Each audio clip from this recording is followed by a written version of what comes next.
livid. Are you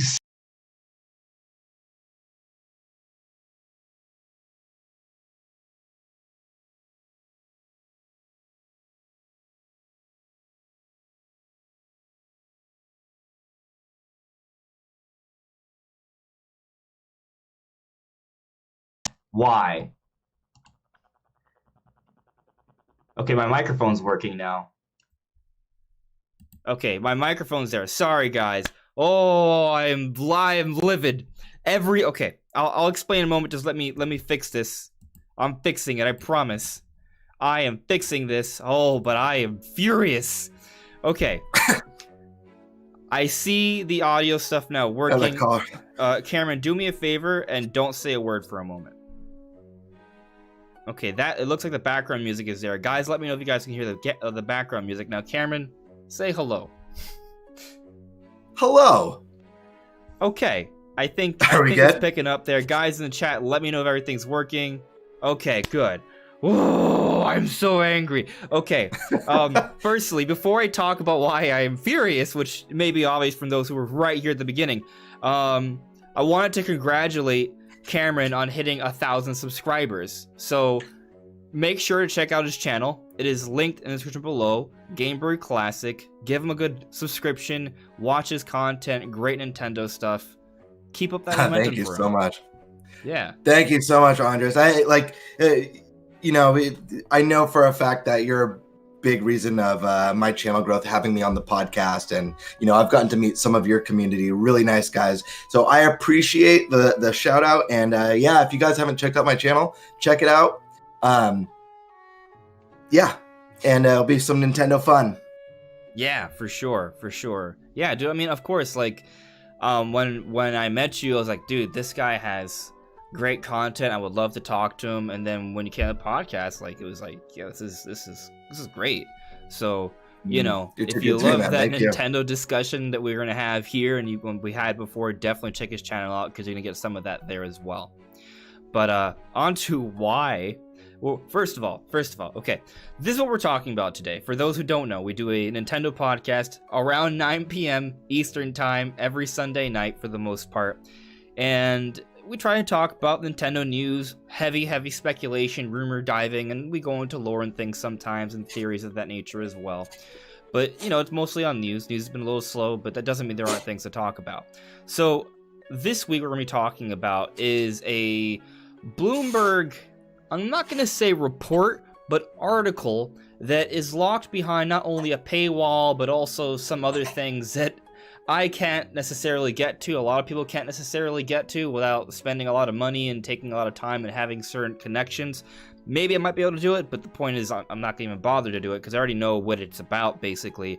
But it's basically an article meant for investors and things of that nature to give them an idea of what may be happening, and it's sort of pulling from things that are real, but a lot of what's being said is more speculative, not necessarily, hey, someone told us, a little bird was like, this is going to be happening this way. So it's led to some confusion, but nevertheless, I think it raises some very interesting points regarding both Breath of the Wild 2 and a Switch Pro, so we are going to be covering and talking about it. There's still some good stuff to kind of sort of extrapolate from that, I would say.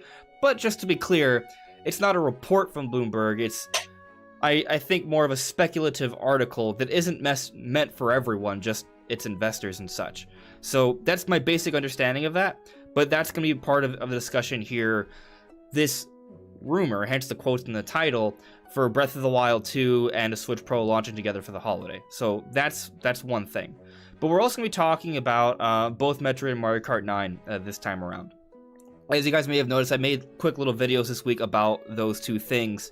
So we're going to be diving into that, kind of talking about the options for when we can see Mario Kart 9, when we can see different Metroid things, but also maybe digging a little deeper and simply talking about some of the gameplay mechanics and changes we can see in both Mario Kart 9 and the different Metroid games. So I think we're in for a pretty fun show, wouldn't you say, Cameron?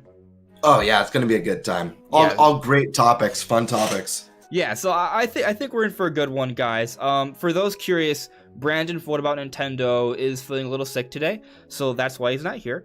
But he's fine. Don't worry. We were playing Monster Hunter the other day, and it's been fun. We were playing through the demos, and I'm pretty excited because guess what? We don't have to play demos anymore. The real deal, the big deal, is coming out this week. In a week, right? Yeah. So I'm pretty excited about that. We'll be talking about that next week for sure.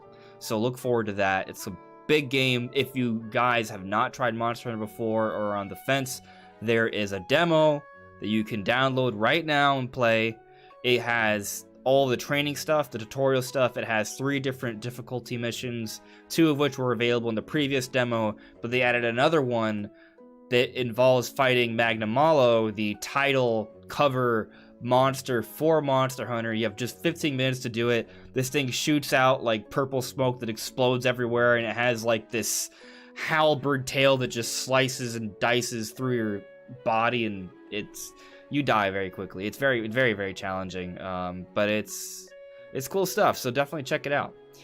But and for anyone who might feel a little bit overwhelmed, Monster Hunter has a little bit of a kind of a tough learning curve to it. So don't feel like, oh, this game feels weird, I suck at this.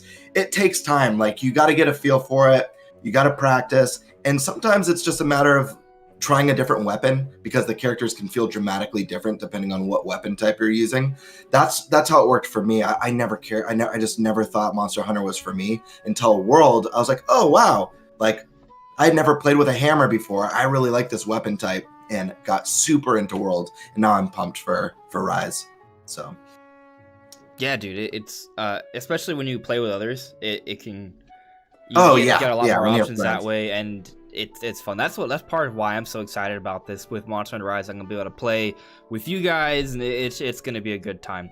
But I don't think I entirely answered my whole point earlier about being angry when we were muted at the beginning. So it's just annoying.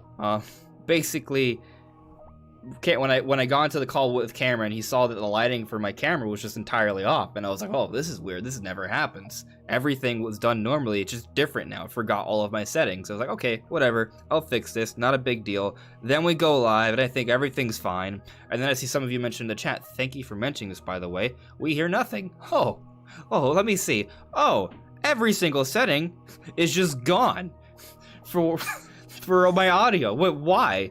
So I don't know. I guess I restarted my computer earlier in the week, and it just reset every audio video setting, which, okay, that happened. My bad.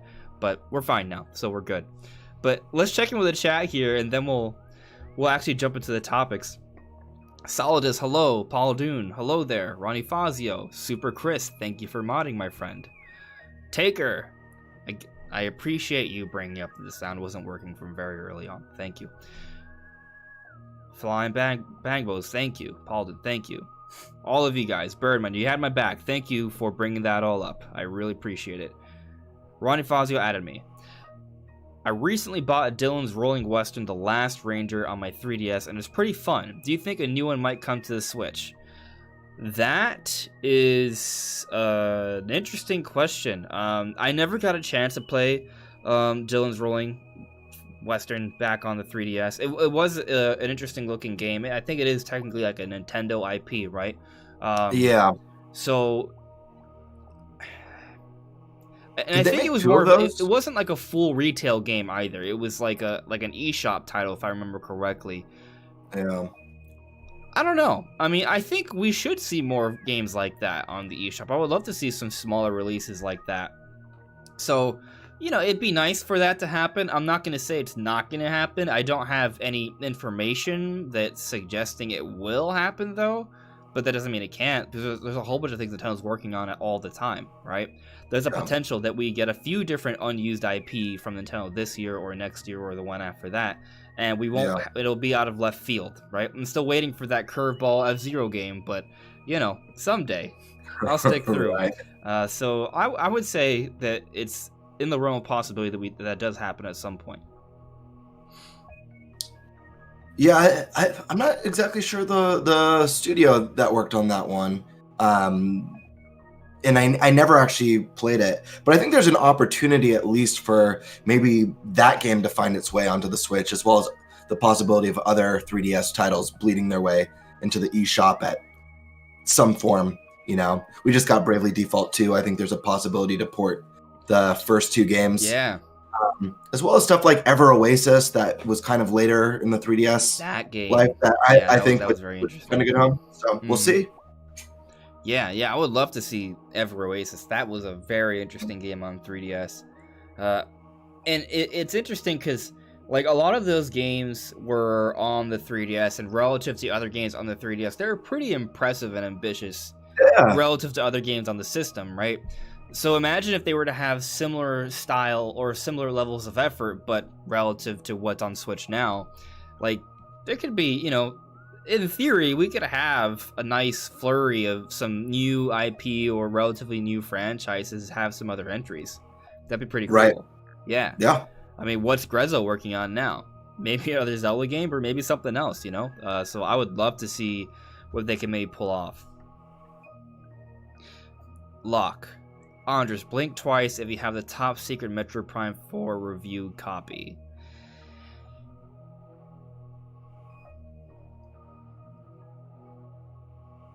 Oh man, I wish I could blink twice. I wish I could blink twice. I wish you could blink twice too. That way you can get some info. Yeah, I wish. I'll tell you this. Maybe we could just talk about Metroid first. I feel like it makes sense. Sure. And then we'll talk about Mario Kart and then this Bloomberg thing. So, I think for Metroid Prime 4, we're gonna... It's interesting because I think there's a good chance we could see it to some extent this year. In my video, I kind of talked about a few different potential places we might see it. I am of the strong belief that summer, like perhaps the earliest we get a direct is like late May, but late May, but more likely I would say sometime in June we get a Nintendo Direct, because Nintendo needs to start outlining games to come out after July, because we know nothing that goes beyond July, so they have to start doing that sooner or later. I believe it will happen in a Direct, similar to how we got a February Direct, except this time around it'll be that summer Direct, which historically speaking is huge. It's like the biggest presentation of the year. Maybe it actually happens within that E3 time frame, but that's under flux right now. We'll see. But if that's the case, you know, that suggests some big reveals, some big teases. For example, if we go back to 2019, we got the tease for Breath of the Wild 2. And now we're not entirely sure when it's coming out yet. There is that rumor we're going to talking about for holiday 2021, which is also my prediction, by the way. And, you know, so maybe that we could look at a similar time frame for like Metroid Prime 4. So let's say Metroid Prime 4 doesn't come out till holiday 2023. If that's the case, which I feel like we could maybe see it sooner, to see a tease for it at E3 2021 would be sort of like a similar precedent set up by Breath of the Wild 2, right? So, you know, from that logic alone, I feel like, hey, you know, I think we are within that time frame where we could start seeing some footage for this game, you know? How do you feel about that, Cameron? I think it's possible. Your video was fantastic, by the way, discussing your thoughts on Metroid for this year. And you mentioned in your video that the Game Awards is also a great place for them to show Metroid Prime 4. I'm kind of leaning towards that. I feel like that gives them the rest of this year to kind of, you know, prepare and have something decent. And like you said in your video, it's that show fits really well, I think, with the Metroid audience. You know, we get a lot of more mature style games, a lot of like shooters and stuff you'll see. I think that could be a really good place for Metroid. I think possibly if we get the big blowout trailer this E3 for Breath of the Wild 2, maybe they don't want to overshadow Metroid, even though when they first teased Breath of the Wild, we also got that Metroid Prime 4 tease. I think if we're getting something more substantial for Breath of the Wild, maybe they push it. But I don't think it's impossible. I think there's still a chance we could see it at E3. I'm just leaning towards Game Awards, I think. Yeah. But regardless, it's like sometime this year, I still feel like it's a pretty good bet that we get our first, not technically not first, because there's a 2017 E3 trailer, right, where they showed Metroid Prime 4 and they said it was in development, but of course we had the restart, which was announced back at the beginning of 2019. point is, yeah, I think somewhere in that time window, time frame, there's a possibility to see some sort level of a teaser trailer for that. I brought up a few other things. Potentially, you know, it could happen in a September direct. If we're going to be returning more to our norm in terms of getting the directs, usually we get like earlier information, which was satisfied by the Pokemon Presents and the February direct. But then maybe we get a summer direct, an E3 style direct, and then, as we have gone in most years for the Switch era, we've got something around September. So, you know, there's several big presentations that usually happen around these times of the year where we can maybe see Nintendo tease something big, similar to how they teased Splatoon 3 in the February direct. You know, they don't always have to announce things just for this year. So that's a possibility. But another one that I sort of raised, that actually we sort of touched on last week with Brandon, is that maybe Nintendo might have like an event separate from the directs where they sort of highlight Switch Pro, right?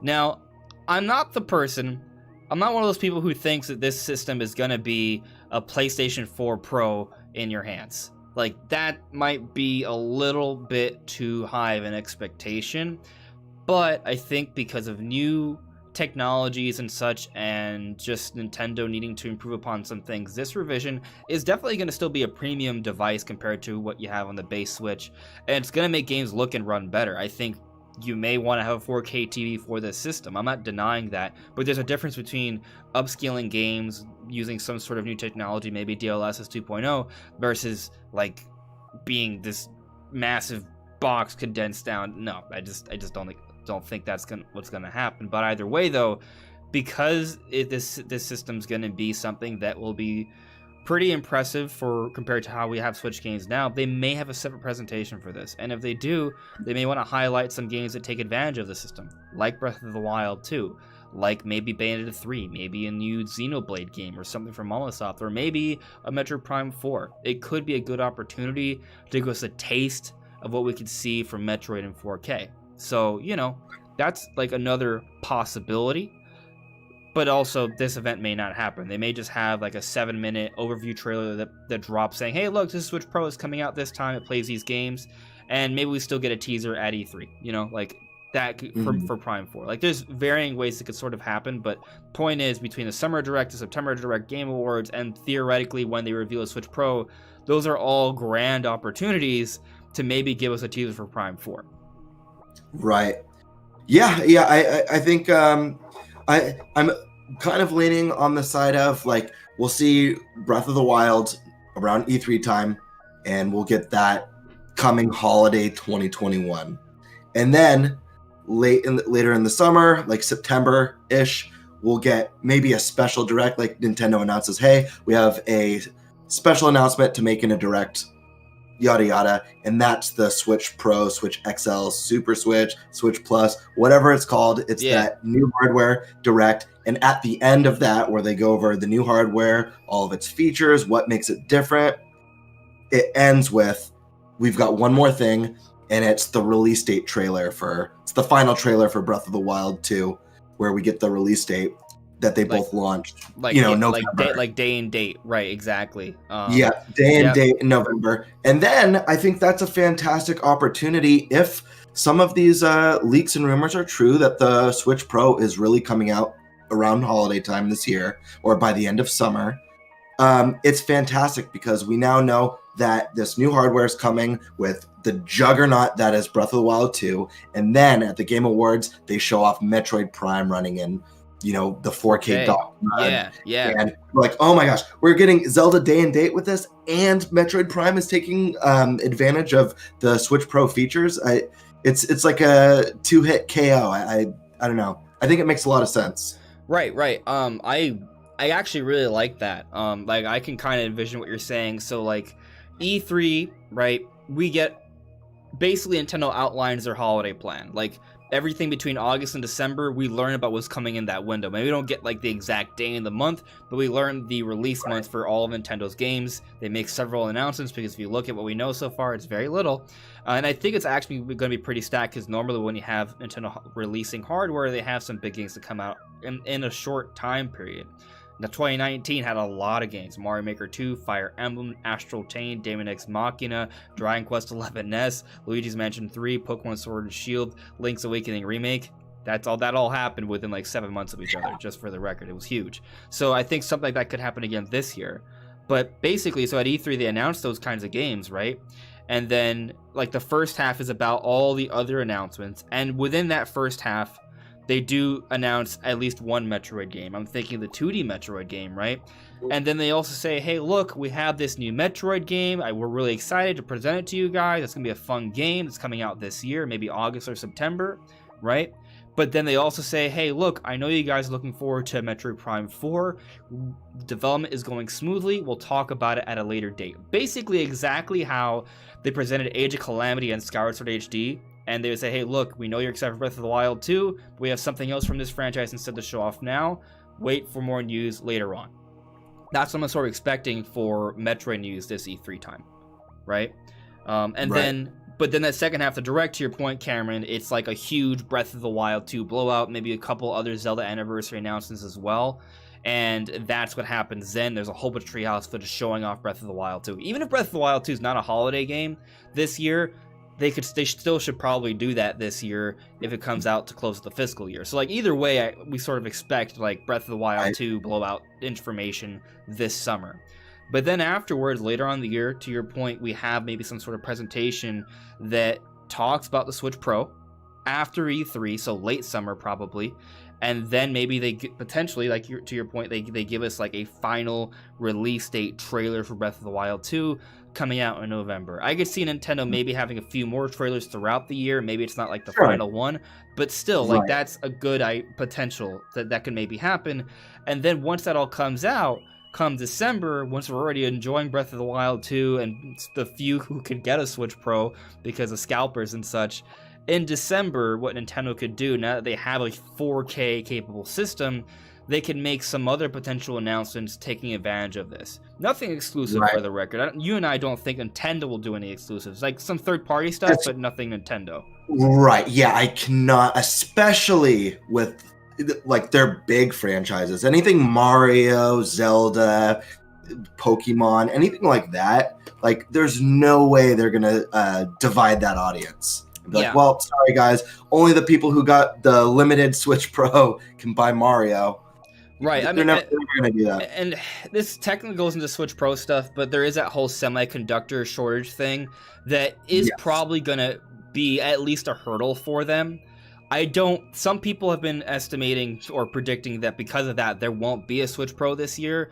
I'm not of that frame of mind because we were able to get a PS5 and an Xbox Series X despite that issue still existing, so I still think Nintendo will be able to pull it off.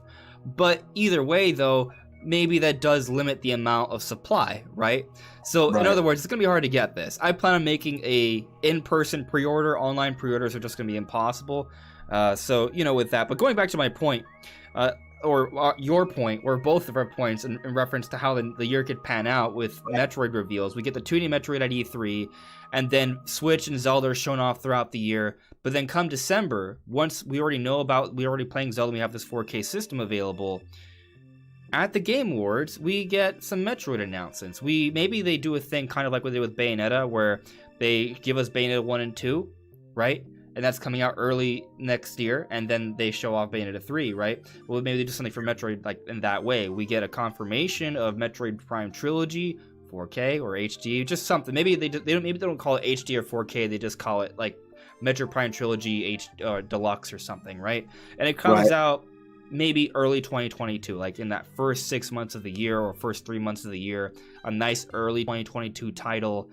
And they give us a teaser for Prime 4. They may not give us a release date for 2022, but maybe they at least say, hey, they give us like a bit of footage for this game. And that could happen at the Game Awards. That makes a lot of sense to me.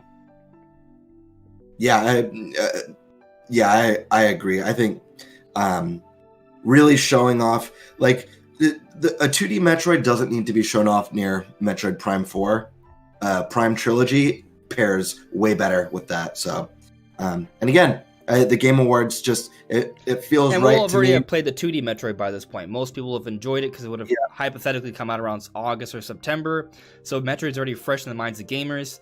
it's hopefully performs well, then they was like, all right, you like that Metroid? All right, we're kicking it up with more Metroid now.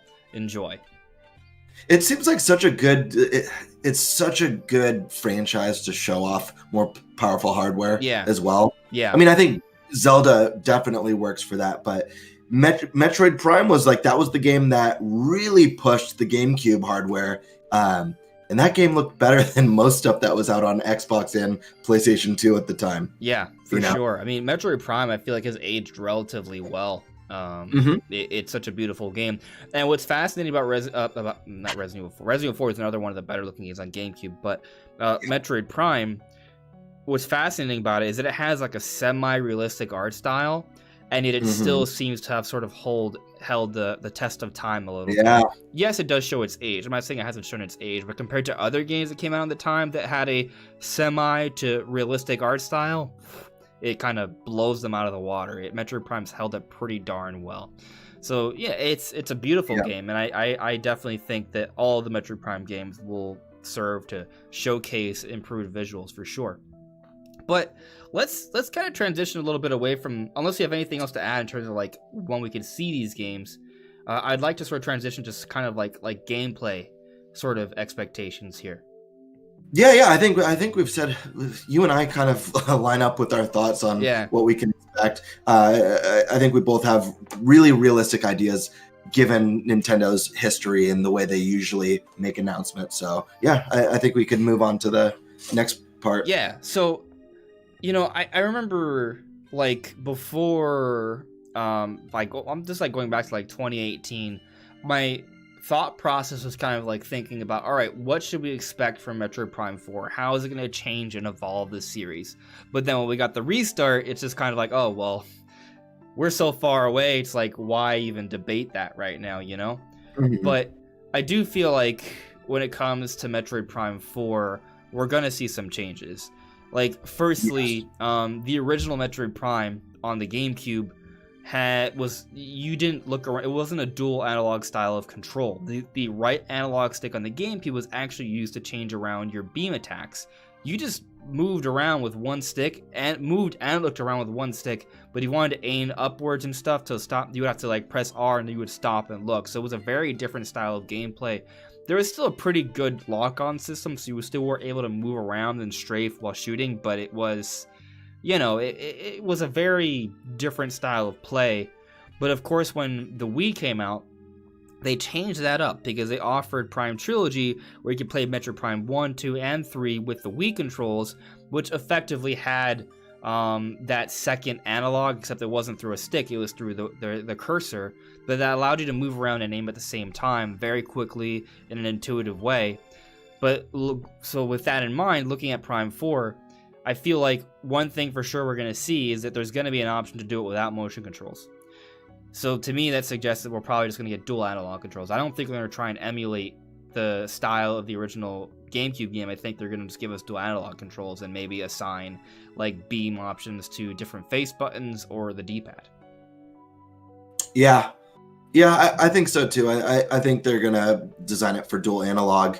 I mean, the Pro Controller has more buttons than the Wii controller does. So there's a lot more real.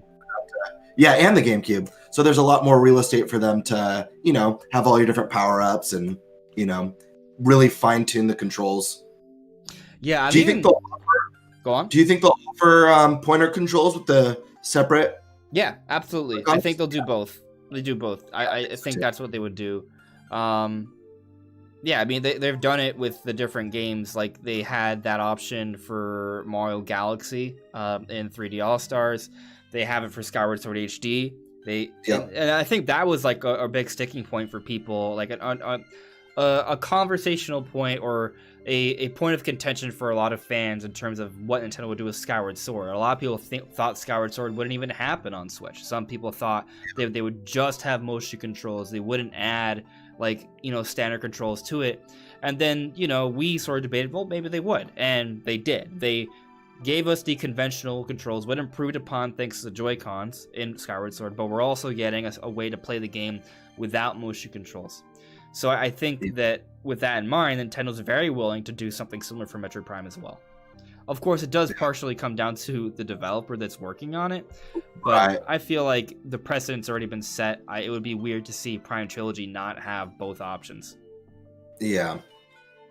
Yeah. I really hope they incorporate HD Rumble in this game for some reason. No, I like imagine like, so for example, in Metroid Prime, right, when you go into the waterfall in Talon Overworld, to feel like the droplets, like what exactly? I was just about to say the exact same. Well, I was gonna say like, just like feeling like being on like a planet and stuff, and maybe it's misty and there's just like rain, or you're going through a cave and water's dropping, feeling like the taps on the controller. Just that world is so immersive, the way you explore and just get lost in those Prime games, just to add to the immersion with the HD Rumble. It's such good tech that just does not get used the way it should. And I feel like Prime would be perfect. One other thing they can do is that, because there's a lot of things that sort of jump out at you in the Metroid Prime games, right? Because it's a game that can be very atmospheric and it can seem very quiet, and then something just sort of pops out at you. They can take advantage of the rumbling by having kind of like directional rumble, right? Like maybe something comes out from the left side and you're like, oh, something there, or something in front of you, and you kind of feel at the front of both your Joy-Cons or something like that. So I think there's definitely room to see some HD rumble for sure. And like whenever you kill enemies, sometimes their blood or guts splatter, and maybe you can feel that hit your visor as well with the HD rumble. Charging the hand cannon, feeling like a buildup of vibrations as you're charging. Oh man, that would be awesome. Yeah, there's some cool stuff I think they could do. This isn't even necessary for Prime 4. This is something I would want them to add in Prime Trilogy, you know? Right. Yeah, like that's, oh man, that's an exciting premise to have. Like I would love that. Oh, that just sounds awesome. But one sort of idea I wanted to kind of run by you. Assuming that we can change around our beam weapons like in Prime 1 and 2 as opposed to Prime 3 and Prime 4, right? Like Prime 3, you just had one sort of beam that sort of stacked up. Prime 1 and 2, you could change to different elements, which I preferred because it kind of added a little bit more strategy to the combat, and you could have different types of things you could do. Assuming they do that in Prime 4, one idea to sort of like run through my head in terms of controls would be kind of like, you would look around with the right analog stick, so you wouldn't use it to switch around your beam weapons. And because you have more button options, right, pressing to the analog stick could be what you would do to kind of like change it to morph ball, and then pressing the left stick could maybe be for the map, which leaves all the face buttons and the shoulder buttons and the D-pad to do everything else.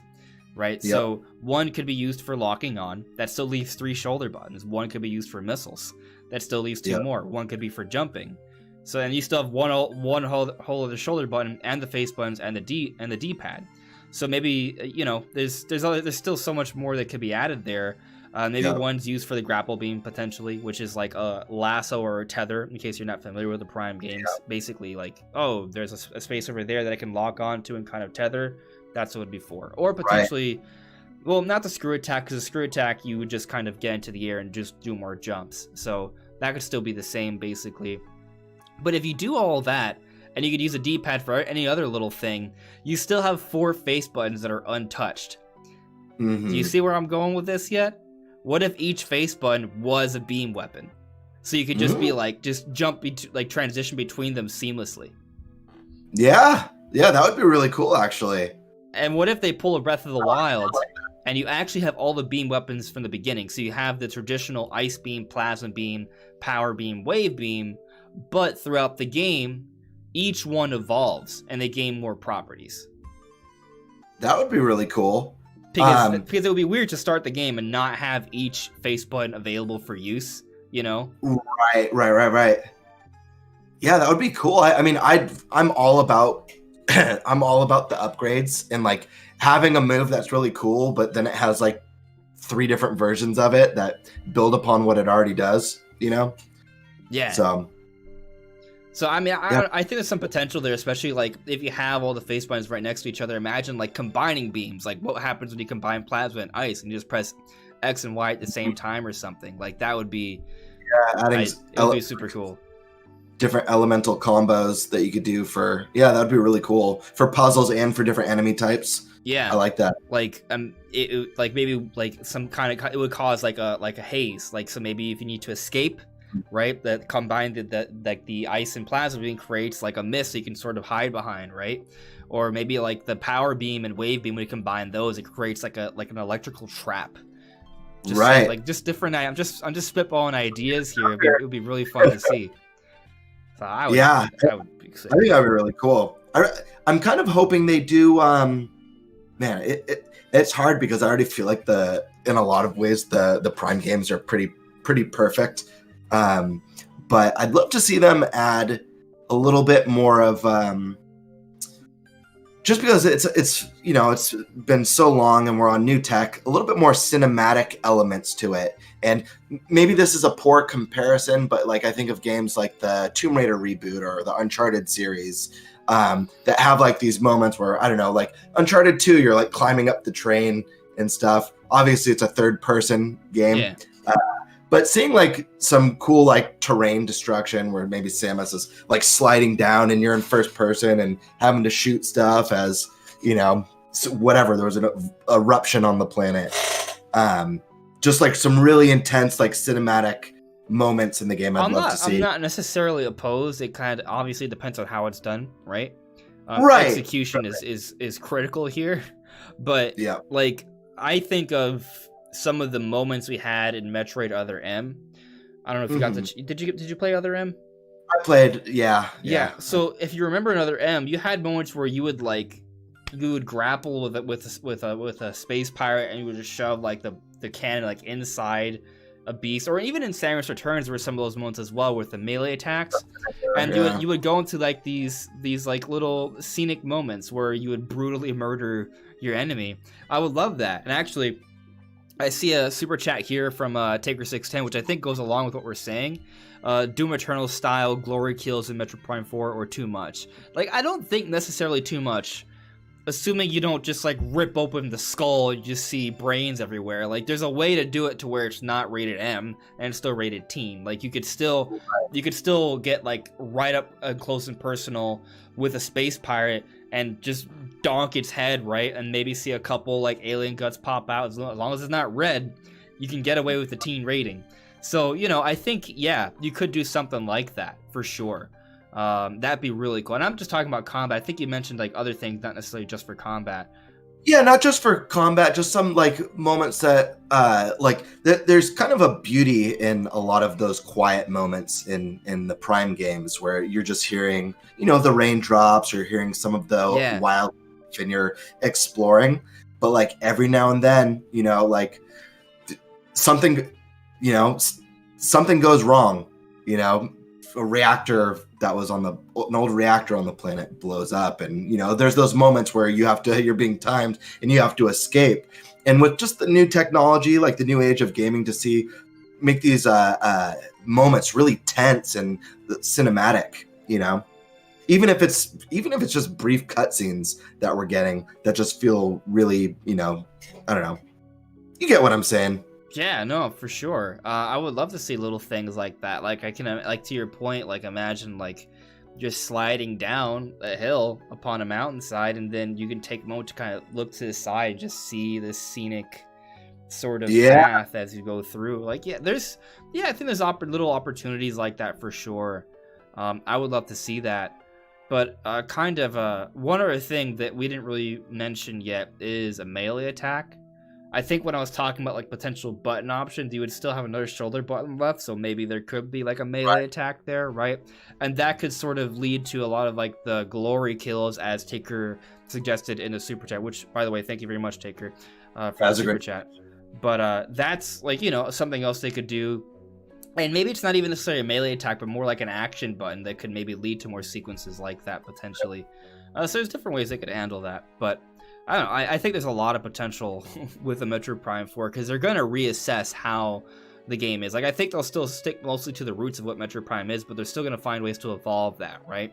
Maybe they speed up the scan visor, right? Maybe they do add a melee attack so you can kind of feel less tanky and more agile. To that point, maybe they take some cues from Mirror's Edge, for example. so you can do some more acrobatic moves in first person, or maybe we switch to third person more dynamically. Maybe it's not all first person. I mean, the Prime games already had some third person elements, especially when you go into Morph Ball, or when you would jump out, you would see Samus briefly when she has like that momentum from running back and forth. So they could give us more third person elements like that, even with like the glory kills or what have you, or like the scenic moments potentially. Like there's some things they could do with that. They could make it more of a first person, third person hybrid, which I think there could be a lot more potential with that. I would like to see something like that, actually. Yeah.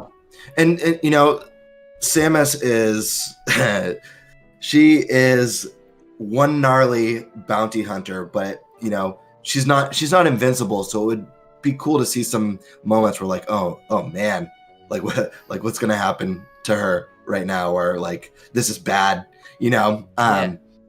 And I think there's a way for them to, I do like the kind of isolation that those games create. I think there's still room to add a bit more story. I know a lot of people were disappointed with Other M, the direction they kind of went with the storytelling in that game. I don't think it was a great example of what they could do with Metroid. I think there is potential to tell a really interesting story and build a little bit of character with Samus, and still kind of be quiet and you know, more isolated. Yeah, I think the thing is that with the Metroid Prime, and specifically Metroid Prime 1 and 2, most of the story was through scanning and reading. I don't think that should change entirely. I still like that element, but I also agree with you. Like, I think there should be a surface level story that can be told with cutscenes and things that you just sort of see throughout the game, to your point, and they could find a way to make it a little bit more compelling. But they can still have like a lot of background information that gives you more perspective, or perhaps more nods to previous games and how all the lore connects through the scans. Like, I still think that that's important, but not everyone's going to care to read all this stuff, right? So you still have to have like this powerful story that's just right there in front of you, told with cutscenes and throughout the gameplay. So I'm right there with you. I think it's definitely possible. I'm not opposed to having characters that talk, but I also do like it when we feel that isolation. Like, I think there's a way to have both. And actually, I would say that Prime 3, to me, I know some people kind of disagree with this. They felt like having the other hunters in there kind of took away from the isolation. But to me, the beginning where you kind of grew a little bit of a connection with them, and you would see them throughout your adventure and see their corruption and their fall, like, that almost like exacerbated those moments when you did have the isolation, because you're like, oh, I lost a friend, I really am alone. Like, I kind of liked that, actually. Now maybe they can handle it a little bit differently, so it doesn't feel as chummy or something, you know, so you still have the dark broodiness of the series. But I don't know, it could take an entirely different direction, but I think there's a way to have all those elements. I'm not entirely sure how you do it, you know, yet, but I think for sure they could do that. Yeah.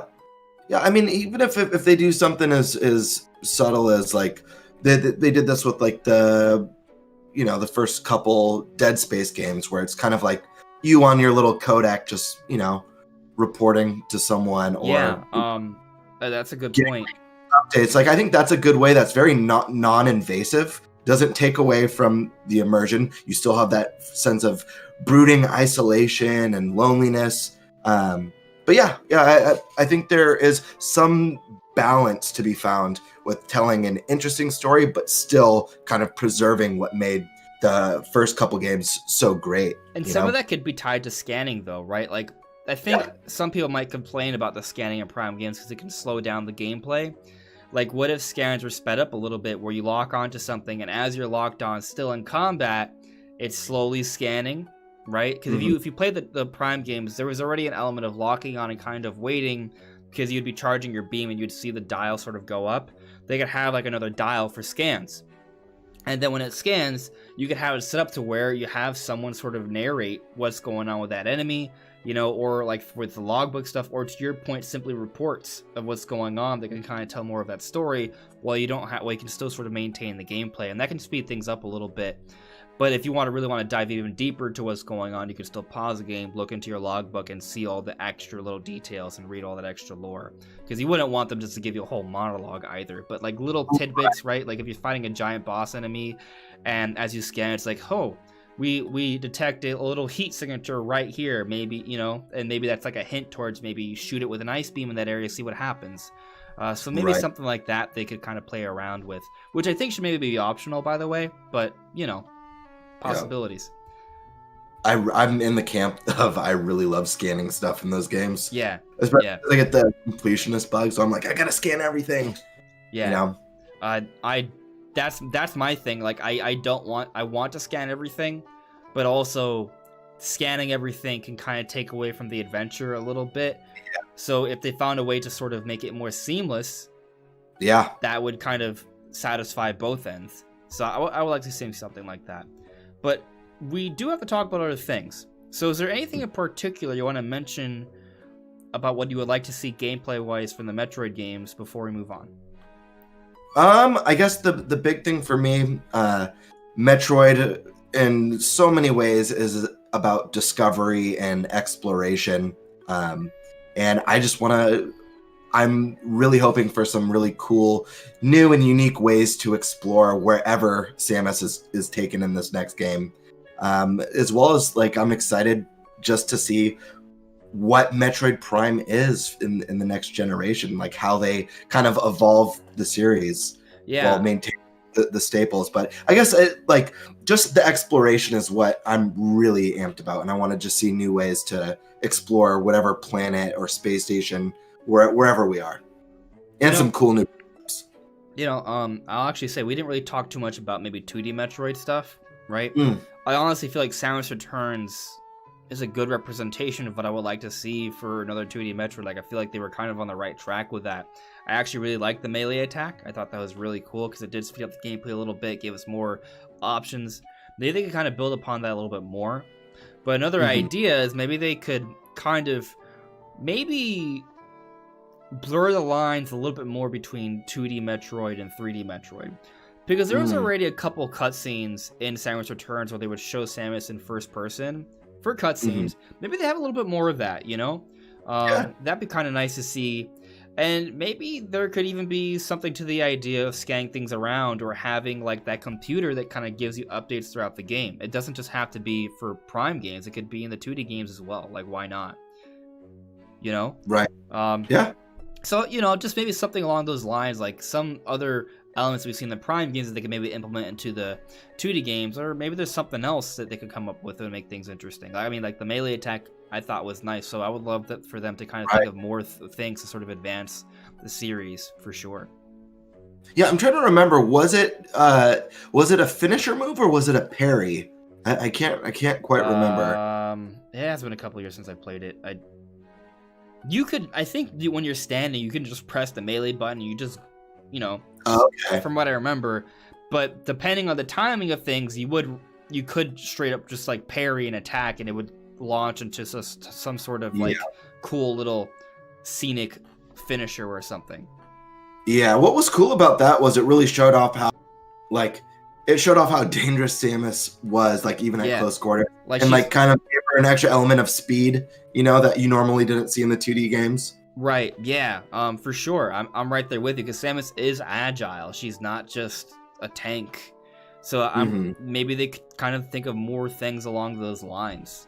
You know, like in Smash Brothers, when you're in Zero Suit, you have like that down B move. I think it's down B. I haven't played with Zero Suit Samus in a bit, where she does like the whole loop and like shoots from one side and jumps to the other. Like maybe there could be kind of more moves along those lines. Yeah. Just an idea. Do you think that the next 2D Metroid is gonna be a brand new 2D Metroid or another remake? I would prefer it to be a new game because there've been so many remakes and remasters lately, especially if we're already gonna get Prime Trilogy and we just got Samus Returns. Like that was a previous Metroid game. I mean, just from a perspective of like pushing forward, like you gotta have something new. And we know about Prime 4, but that's coming down the road. If our next two Metroid games are another 2D remake that follows the one that just came that was a 2D remake, and then Prime Trilogy, which is probably just a remaster of the 3 Prime games with just different controls, that would be... I mean, it would be fine. I'll still be excited about it. Samus Returns is great. I would love to maybe revisit the Fusion games, for example. There were some teases to the Fusion story in Samus Returns, so that could be where they're headed. But I'd personally prefer if they were to just kind of go beyond Fusion, which I guess would technically be Metroid 5. Also, for a Metroid Fusion remake, though, I'll be fine with that. But I'm just saying, I would like for them to kind of progress the story finally. What'd you say, Cameron? Yeah, I'd be all for a Metroid Fusion remake. I love that game so much. Yeah. I'm in the same camp as you. I'm hoping that it's something new, like you said. There's so many remakes. It's either Metroid Fusion remake or Metroid 5. I do not think it's Super Metroid, just for the record. Because I know there was a rumor a while ago. I don't agree with that. It's either Fusion remake or Metroid 5. Yeah. Yeah, there's no point to remake Super Metroid. 1, the game's already perfect. And 2, you can play it free. Like, a perfect version of the game for free as long as you have the Switch Online service, you know? Yeah, but the other thing is that if it goes back to what I just mentioned in terms of like when you play Samus Returns, there are some little tidbits and additional cutscenes that are kind of building up things for the Fusion story. Like they even show the X-Parasite, so that's a Fusion thing. It would just be weird for them to kind of just go away from that entirely. I feel like they're building up to that element of the story, so either they kind of go beyond Fusion with Metroid 5, or they have a Fusion remake. One or the other is what I would prefer to see. And I think the team, if I remember correctly, wanted to remake Metroid Fusion, but Nintendo's like, remake this one instead. So, you know, maybe after that, they're like, okay, we'll let you remake Fusion now. So, either Fusion remake or Metroid 5, I'd say. Yeah, I agree. One last question for you. Federation Force 2? No. That's the correct answer. I don't think Federation Force is a bad game. I think though, I mean for me, because the big idea behind Federation Force is like co-op online gameplay, and I kept trying to play with my friend with my new 3DS, so like it was like the best 3DS out there. Like it should have, there was no reason for it to have connection issues, but all my games dropped. Like I never was able to have like a full experience of it. So I didn't finish it because it was just, I wanted to play. The idea was to like play co-op with your friend, and it didn't work well for me. Yeah, I also think they should have just dropped the Prime branding. They should have just called it Metroid Federation Force. Like, I don't know. I feel like that for people who are like, we've been waiting so long for Prime, for a Prime game that when they announced Prime 4, it was like shocking. Like that was a shocking announcement. Yeah, I think the idea behind it was that it was in first person. And they wanted to build up the world surrounding the Metroid Prime series, because I think the thinking was Kensuke Tanabe wanted to kind of show us a little bit more of the Federation Force, because the Federation Force will play a role in Prime 4. Socks going to play a role in Prime 4. Socks doesn't like the Federation. He steals an egg from the Federation, a Metroid egg. So I think that it was kind of like for story reasons, maybe, and also because first person, and maybe they thought there'd be more hype behind the Prime branding. But I think it just stung for fans. Like, really, we want so bad.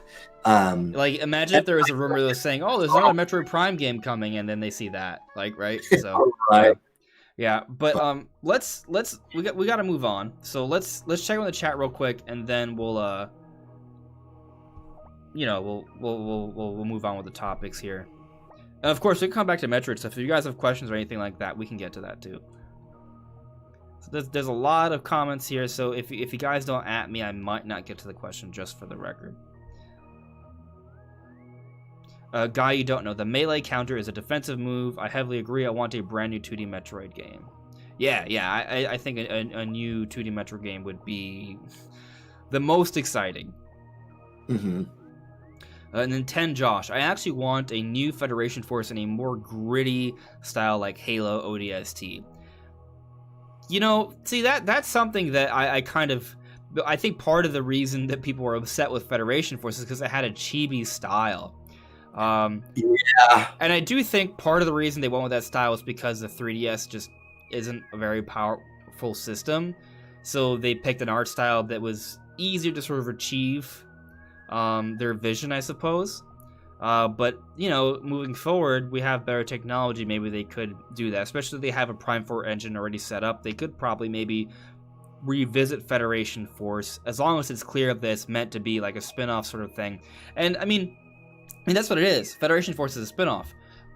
I'm okay with spin-offs as long as you're getting the main entries, right?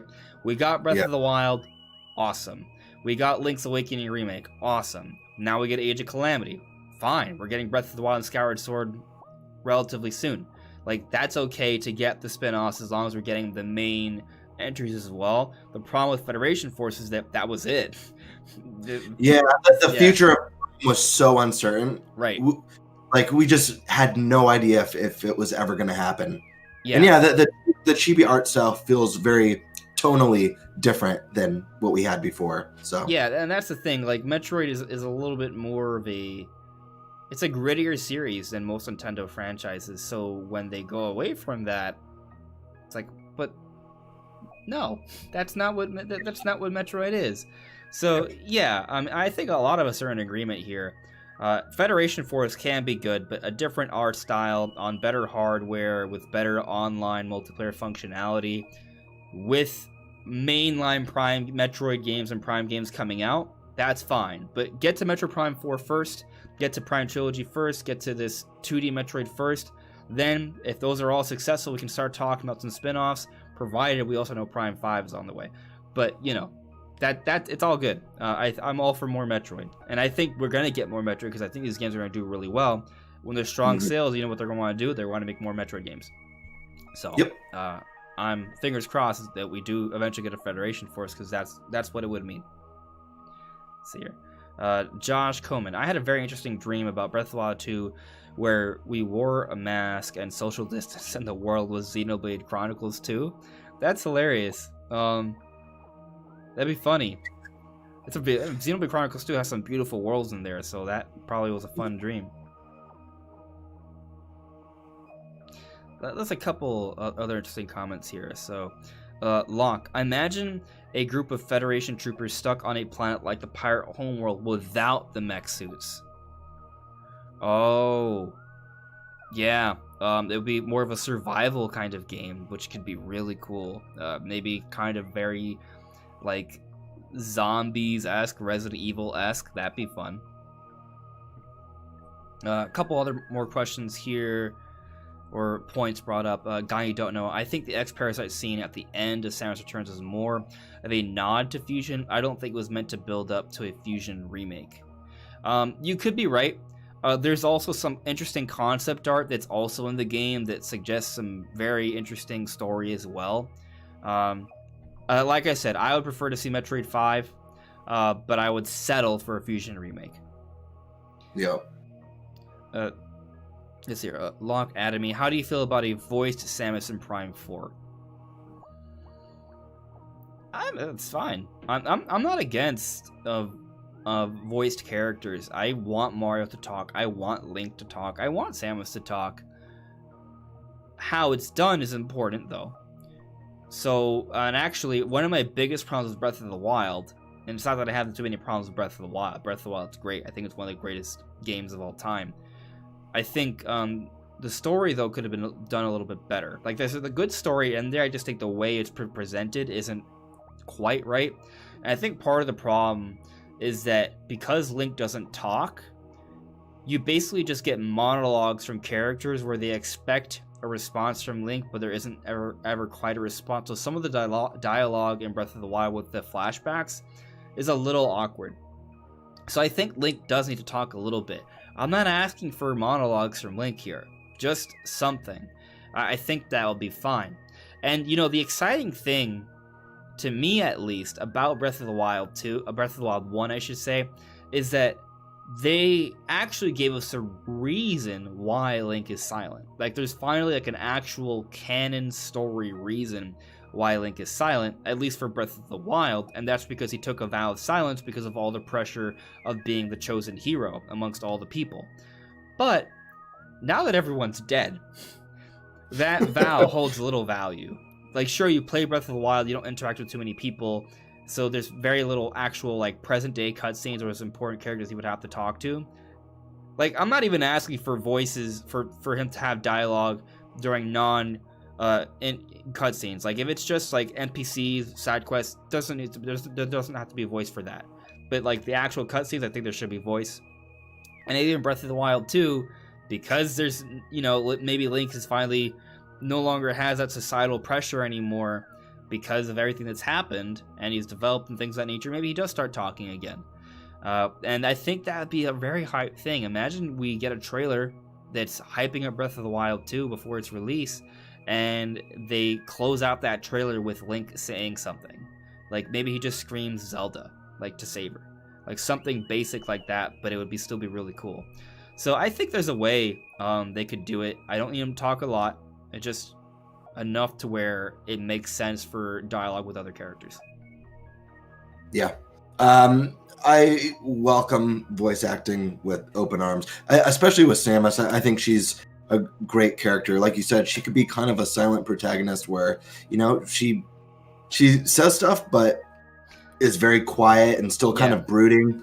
She doesn't have to be super chatty or anything. Yeah. I think it adds to the immersion, and I think that even with Link in The Legend of Zelda, obviously there would be some sort of adjustment to be made to kind of like getting used to it. It's going to be weird at first because it's hard to imagine Link talking, but I think once you get over that hump of it, I actually think it would be a positive, just because it's easier to empathize and relate to characters when they speak, when there's a little bit of personality.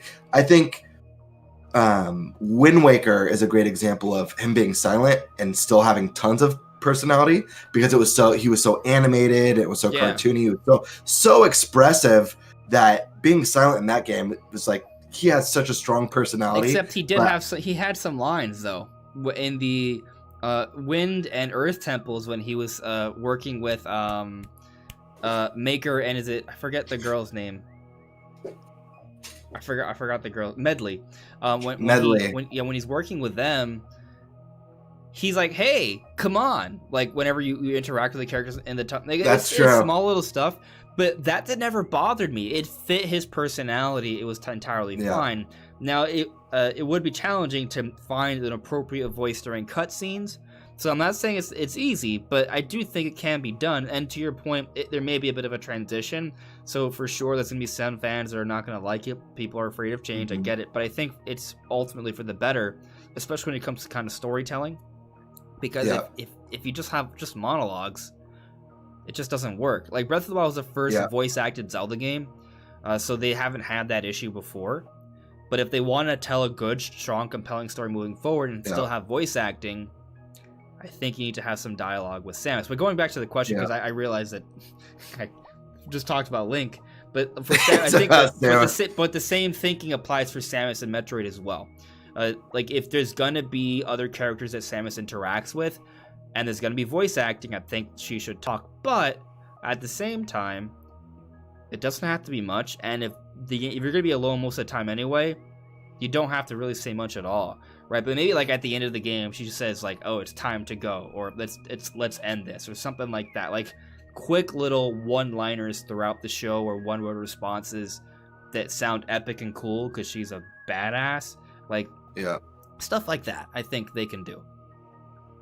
Yeah, and I think some people like to knock the idea of Samus having a voice actor because of Other M.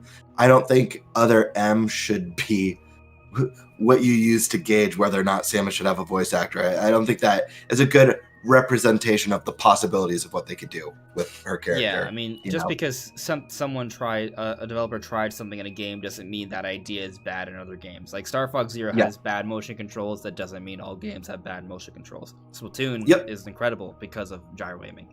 So, you know, for sure, I'm 100% agree with you. But continuing on here, Birdman.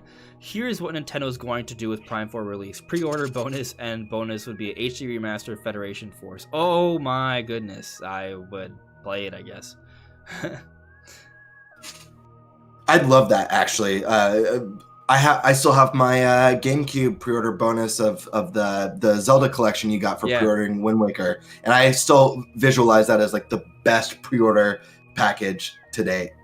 Yeah, but Federation Force isn't as cherished. No, but if I'm getting the HD Prime games in there with it, whatever. Oh, you throw it in. Okay, if you throw it in, all right. If you throw it in there, all right. Yeah, okay, all right. Whatever. I won't play it, but I just got Prime HD as a pre-order bonus. Well, I mean, I don't think they'd do that though. That'd be interesting. Like, what if the idea is to have Prime 4 to have multiplayer, and they're like, oh, if Prime 4 is gonna have multiplayer, maybe we should set that precedent early on. And Prime Trilogy also has multiplayer, so either A, you redo Prime 2's multiplayer, or you just throw in an HD Federation Force. I think that would take way more work, actually, because Federation Force just an entirely different art style, wouldn't fit the Prime Trilogy, I would say. But you know, I wouldn't complain if it's just extra content. All right. Yeah. Swifter 1243 added me. What do we think about Nintendo being at E3 this year? We've talked about in different videos. We mentioned it earlier in the podcast, but yeah, I think it's happening. I think even if it's not necessarily at E3 week, I think Nintendo's already shown with the February Direct that they're trying to get back to a norm of having general Nintendo Directs, and come late May, early June, or sometime around June, there's going to be a need to start talking about more games for later in the year, because after July, we don't know what's coming. So they're going to have some sort of presentation, or at least a series of announcements, but considering that they've been doing Directs again, there's probably going to be a Nintendo Direct around that June time, I would say. So I think it's happening. Not to mention, Age of Calamity DLC, the first wave comes out in June. Honestly, I feel like what's going to happen is we're going to get a June Direct, and they're going to talk about their plans throughout the year. Maybe mention Metroid, right? In the second half, they're going to give us anniversary announcements. They're going to give us another trailer for Skyward Sword. They're going to give us a trailer for Age of Calamity DLC. And so they're going to shadow drop it. They're going to shadow drop it because the first wave comes out in June. And then they're going to give us a blow for Breath of the Wild 2. Maybe they somehow throw in some sort of Twilight Princess HD, Wind Waker HD announcement somewhere in there, or a couple Zelda eShop releases. But yeah, it just kind of makes sense to me. So for sure, I think there's going to be some sort of E3 or June presentation. Yep. Yeah, we still are kind of unsure about E3 right now, but assuming that they make it work, I can't imagine Nintendo not being there. You know, they've said many times that E3 is really important to them. I think I would like to see them then. It would be great to see them then, but also it doesn't have to be right then. Just somewhere in that window, I do expect to get Direct, so I think it'll be fine. Taker610 added me. Nintendo should have Link speak Japanese in the English version so everyone else is confused by him. Sure. Why not? The only weird thing about that is that they already have multiple languages in Breath of the Wild 1, so it'd be weird if they were to just do Japanese in Breath of the Wild 2. But I'll tell you that I would not have minded had they just done a Hylian language, across the board, everyone just speaks a weird language. You don't understand a word, you just pay attention to subtitles. That would have been one way to get away with a lot. But because they did Breath of the Wild 1 with actual English and Japanese and other languages, I kind of feel like they have to stick with that. Yeah. They go all Banjo-Kazooie style. Ooh, ooh, ooh, ooh. Wah, wah, wah, wah. Yeah. The text down below. That'd be fine.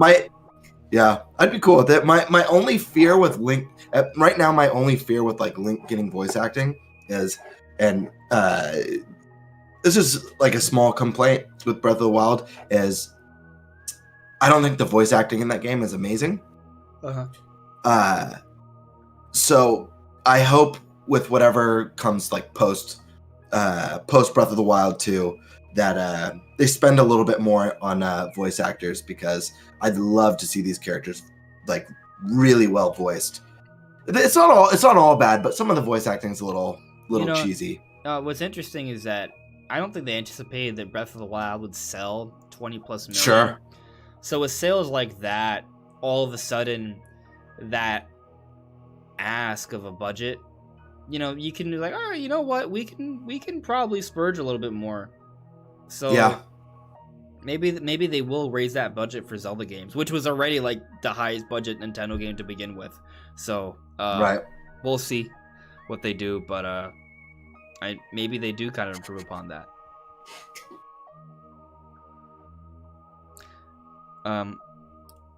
I'm a sandwich. Do you think the Switch revision will have the exact same Joy-Cons?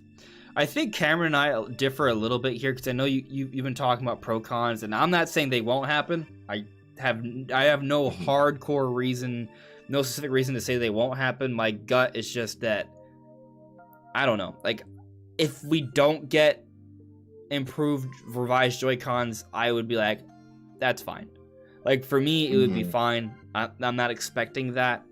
I just think that if you have different Joy-Cons, you then have to start selling different Joy-Cons.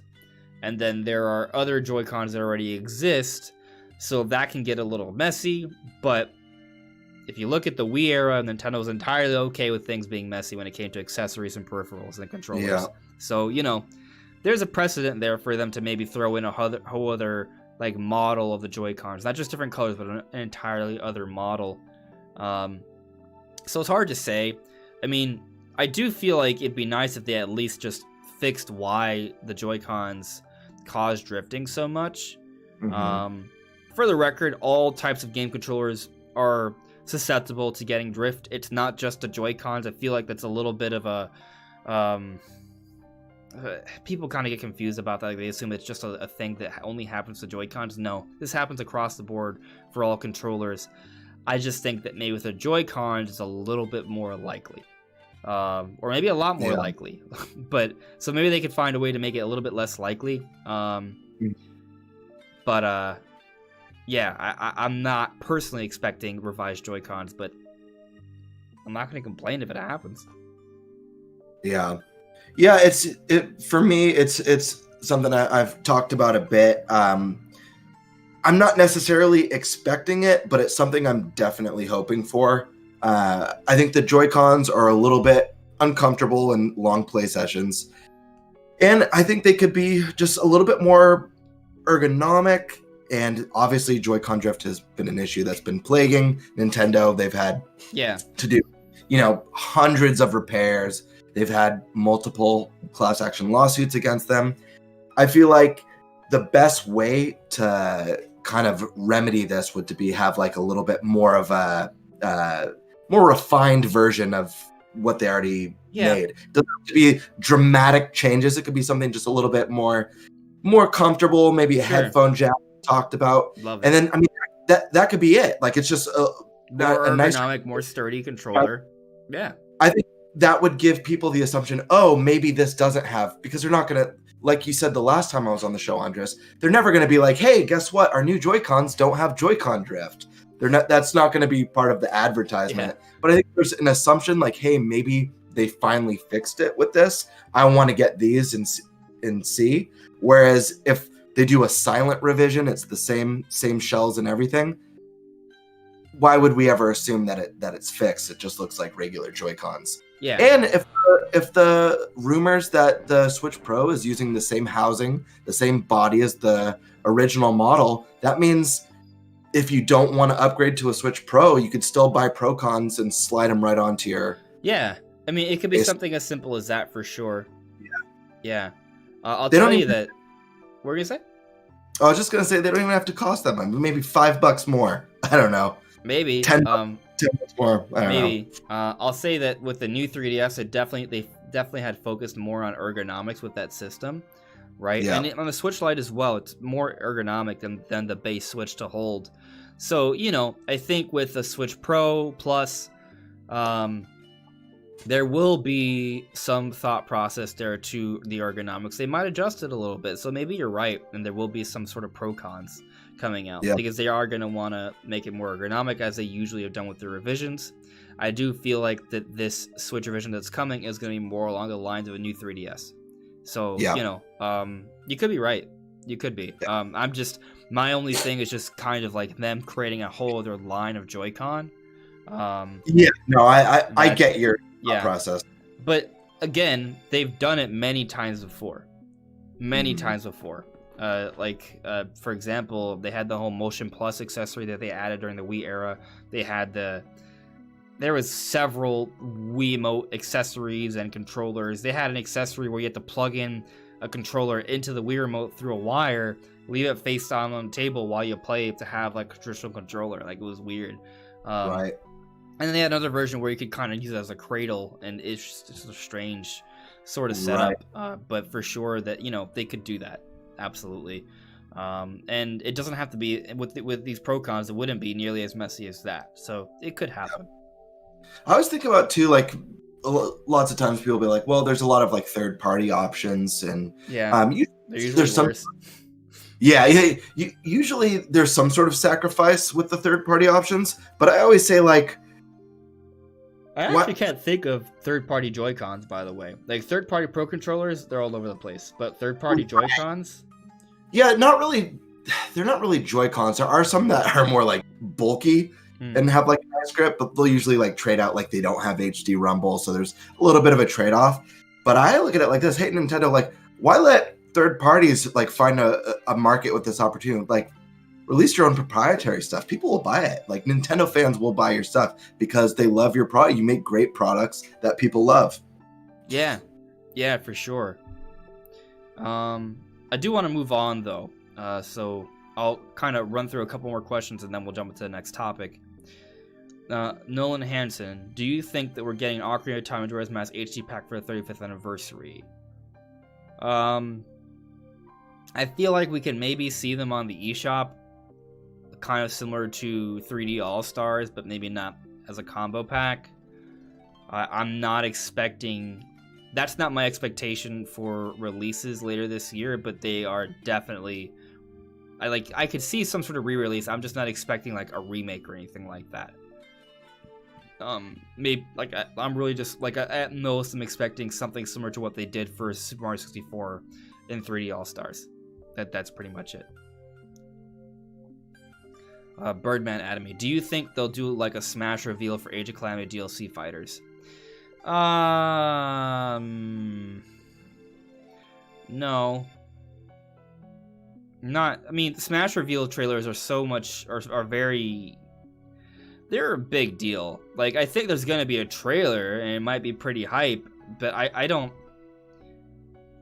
See, the thing is, I don't actually envision the DLC for Age of Calamity to be a real big sticking point for the marketing of Zelda throughout the year. I don't think it's gonna be that big of a deal. Like, some people have sort of talked about how, like, the Age of Calamity DLC coming out in November means that there won't be Zelda in November. I think people are overestimating just how much attention this DLC is going to grab. Like, the trailer that they had in the Direct was very low-key, for example. Like, it's basically just appealing to people who have Age of Calamity, who are just going to they want DLC, you know? The people who stayed past just a story.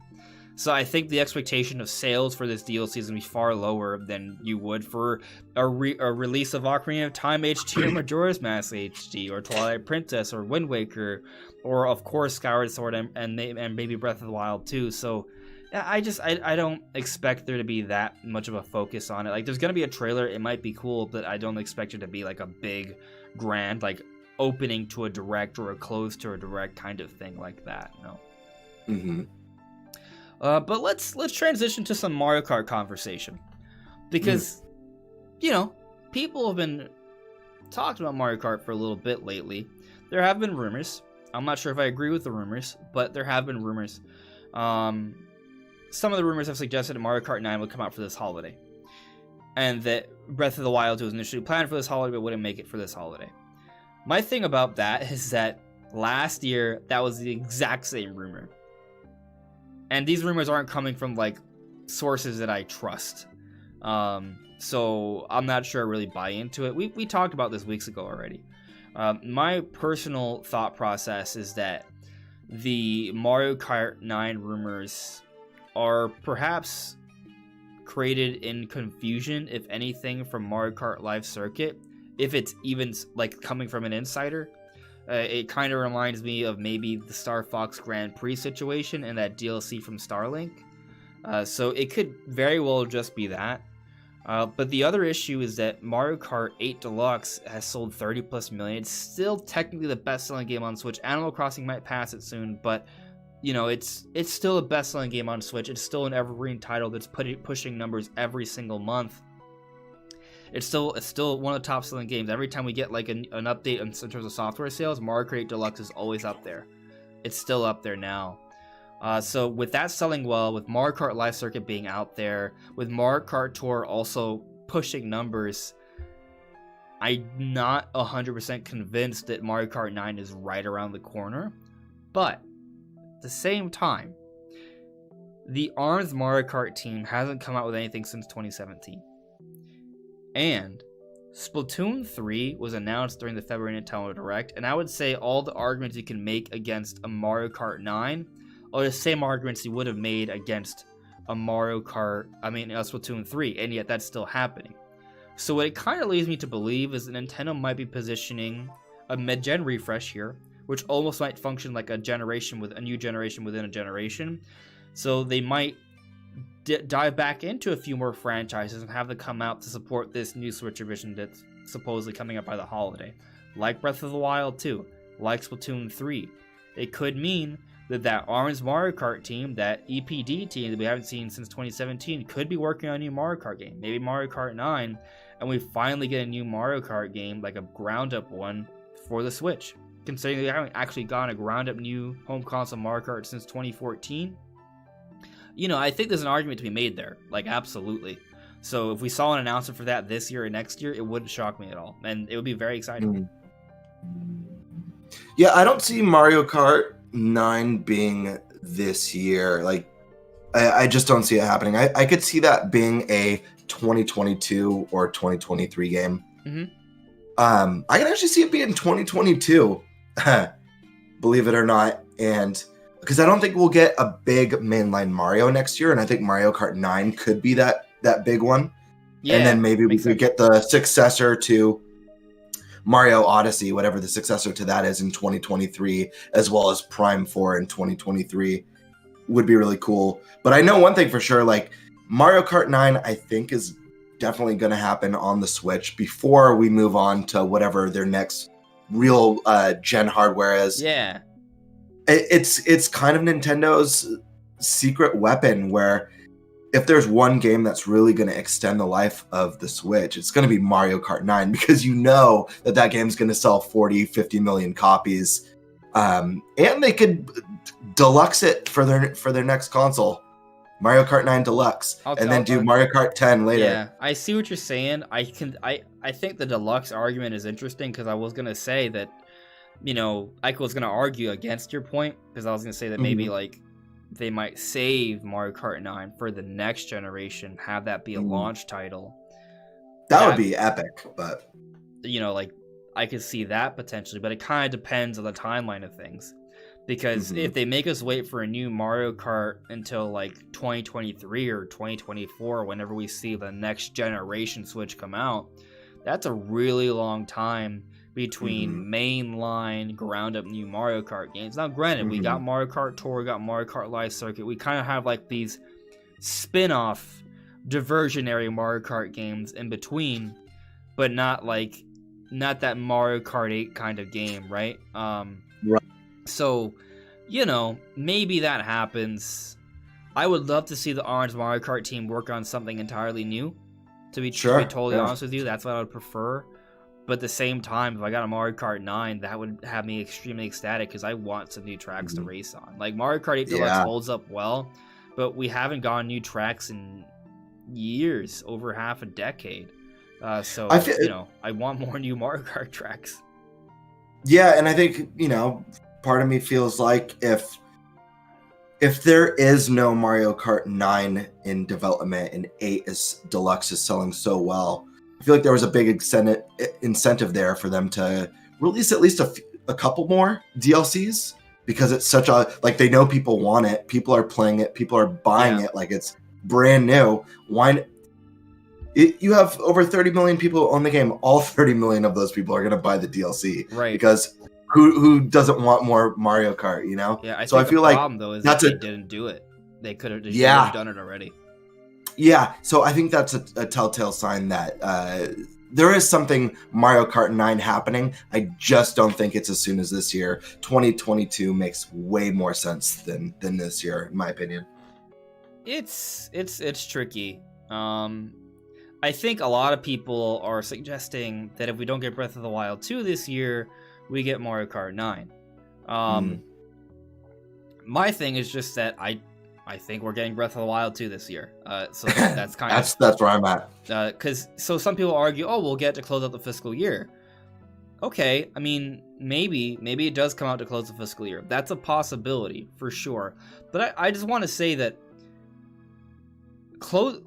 delaying a game to come out in March is usually not a good thing to do. Like, you need a big holiday release, and Mario Kart 9 would satisfy that.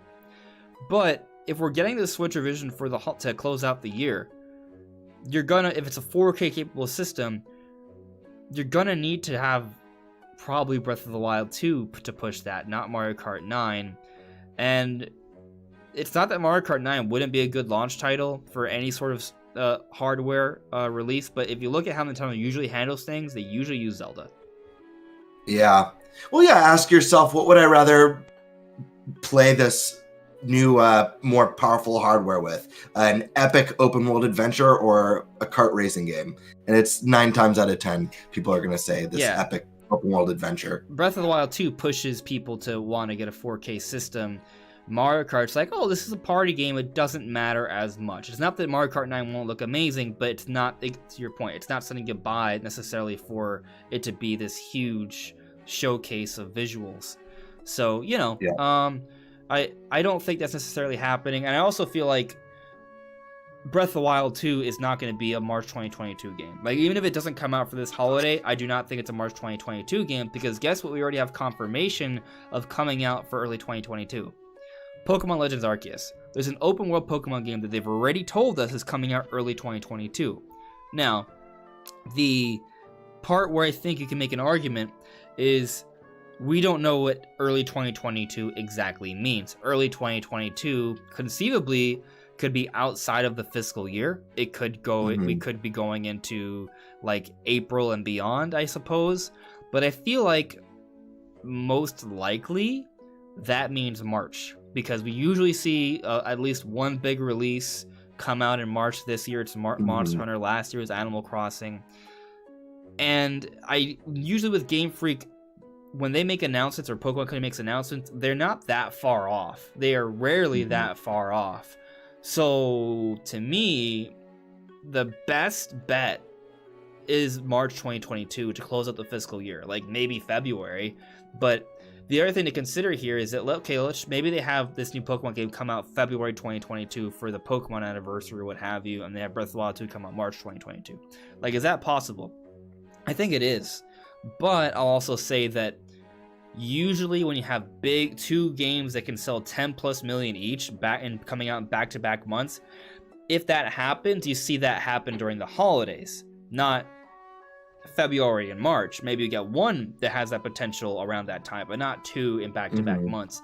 So for me, I'm kind of committed to the idea that Pokemon Legends Arceus is coming out to close the fiscal year, which places Breath of the Wild 2 outside that window, in my opinion. So it either means that we're looking at a holiday release for this game, or it's going to take longer. I could be wrong, of course, but to me, like, logically, that's what it seems to suggest. Which brings us back to Mario Kart 9. Like, where would Mario Kart 9 fall, right? I think Breath of the Wild 2 would be shocking if we have to wait beyond March 2022 at that point, because this game started development in 2017. Right. At that point, we're looking at a development cycle that's even longer than the original game. They're building off of Breath of the Wild 1. It should be a shorter amount of time. So, again, it just seems like logically it would suggest that Breath of the Wild 2 is this year and Mario Kart 9 is coming out another time. Could they conceivably have both, though, right? Like, who's to say we can't get both Mario Kart 9 and Breath of the Wild 2 to close out the year? Like, that's possible. I think I feel like that's more possible if we're not getting a revision this holiday. But I think that like if we are getting new hardware and Breath of the Wild 2 and Mario Kart, like that's where you get to the point where it's a lot of money and you got to make a choice. What are you getting? And we're still recovering from everything that happened in 2020.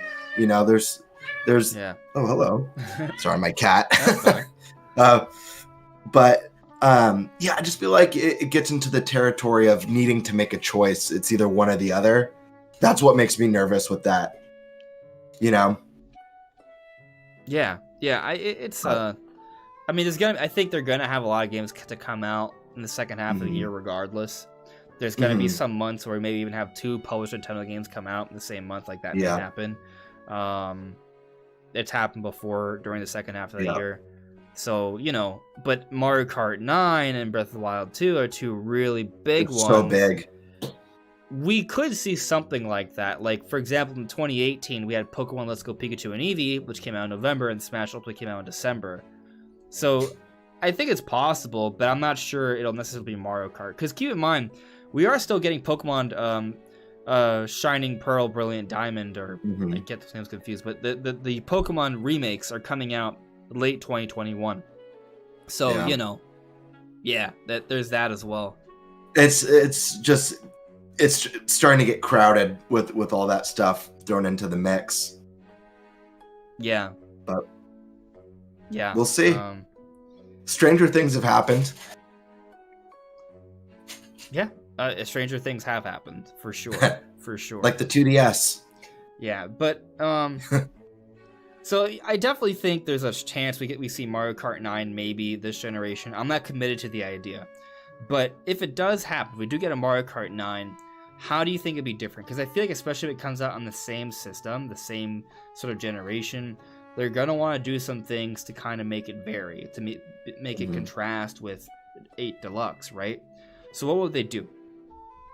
Do they go full blown like Nintendo Kart and add in even more Nintendo characters in there, or do they do something different? I mean, a couple things come to mind for me off the top of my head. One being introducing some more Nintendo characters. They don't have to go all Smash style where there's like 20 different franchise characters in there. But I think sprinkling in a few more. One thing that was really cool was kind of the excitement. Just like you get excited to see a Smash character stage, seeing the racetrack, like getting to race around Hyrule or race around Animal Crossing and Mute City was really cool. In the Mario Kart, like music team, all that like jazz and rock is so good in that game. So I think they landed on something really special there with adding in some of those Nintendo characters. The other thing I'd really like to see them do, this one might be a little bit more divisive for people, but I'd love to see some of the mechanics from Double Dash bleed back into Mario Kart 9. I really liked how it created an interesting dynamic, having a secondary rider on the back and being able to swap. And it kind of changes the way you're constantly shifting the way your kart is playing based on who's in the front seat, So I'd love to see them rework and do something new with that.